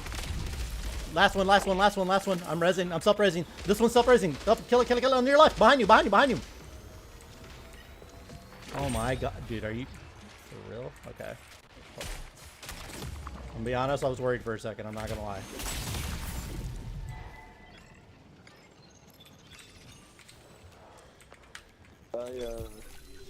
I'm here. Just in spirit, I guess. I just want you to know this is not a true showcase of my ability form.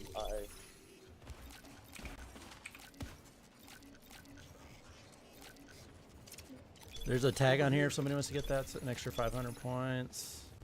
I need a better backpack. One of these hooligans have a better backpack.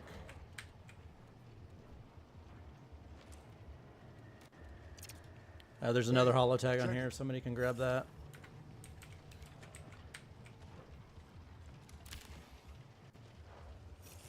Was that our med drone? Wait, did one of y'all pop a med drone or something? There might be people here.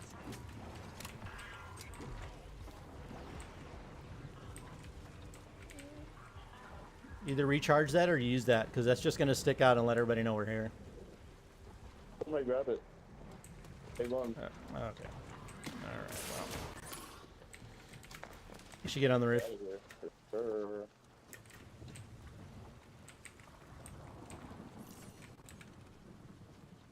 Oh, the warden's here. We can do the warden.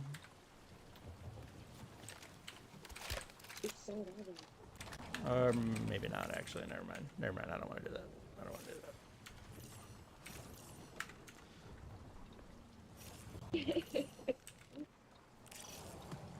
I'm actually going to call the extract. We already got enough points. Yeah.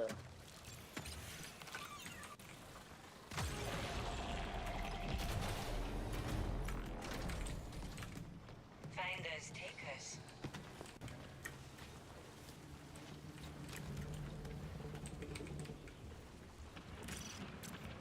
Those bots are aggroing.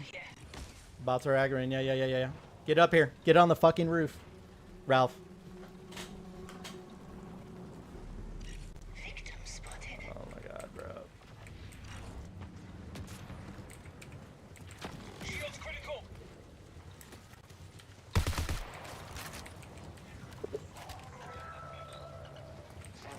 Oh, yeah.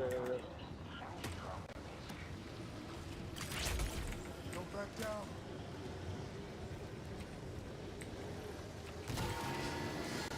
We're leaving.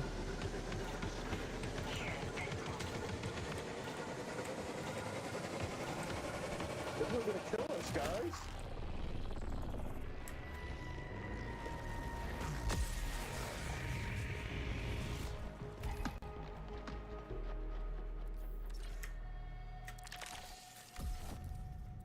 That was awful.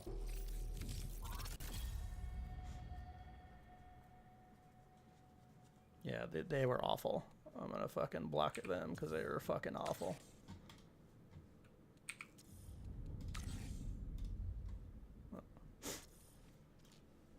Returned item. Oh, somebody took that blue shield. Nice. Alright. I'm gonna take that as a dub. Even though we won, they were not that great. It made me sad.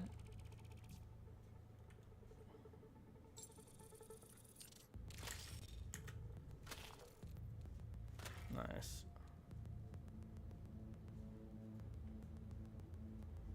Nice. Let's just go through this real quick and see what we got. Some loot. Put that up, put that up, put that up. Put that up, put that up. And then sell this. And I think we're good to go for ranked at some other point. Do I have... Hold on real quick. What is this? Oh yeah, that's fine. Okay, I'll keep that. I'd rather have the triage more than anything else. Okay. Yeah, I think you're good. Next time we get on, we'll be good to go for PvP. All right, chat. That's going to do it for me. Hope you have a good rest of your day. At least we got to play a little bit. Couple of matches. Got 3 rank ups. Or 3 successful exfils. We didn't rank up, but we got 3 successful ranked matches. So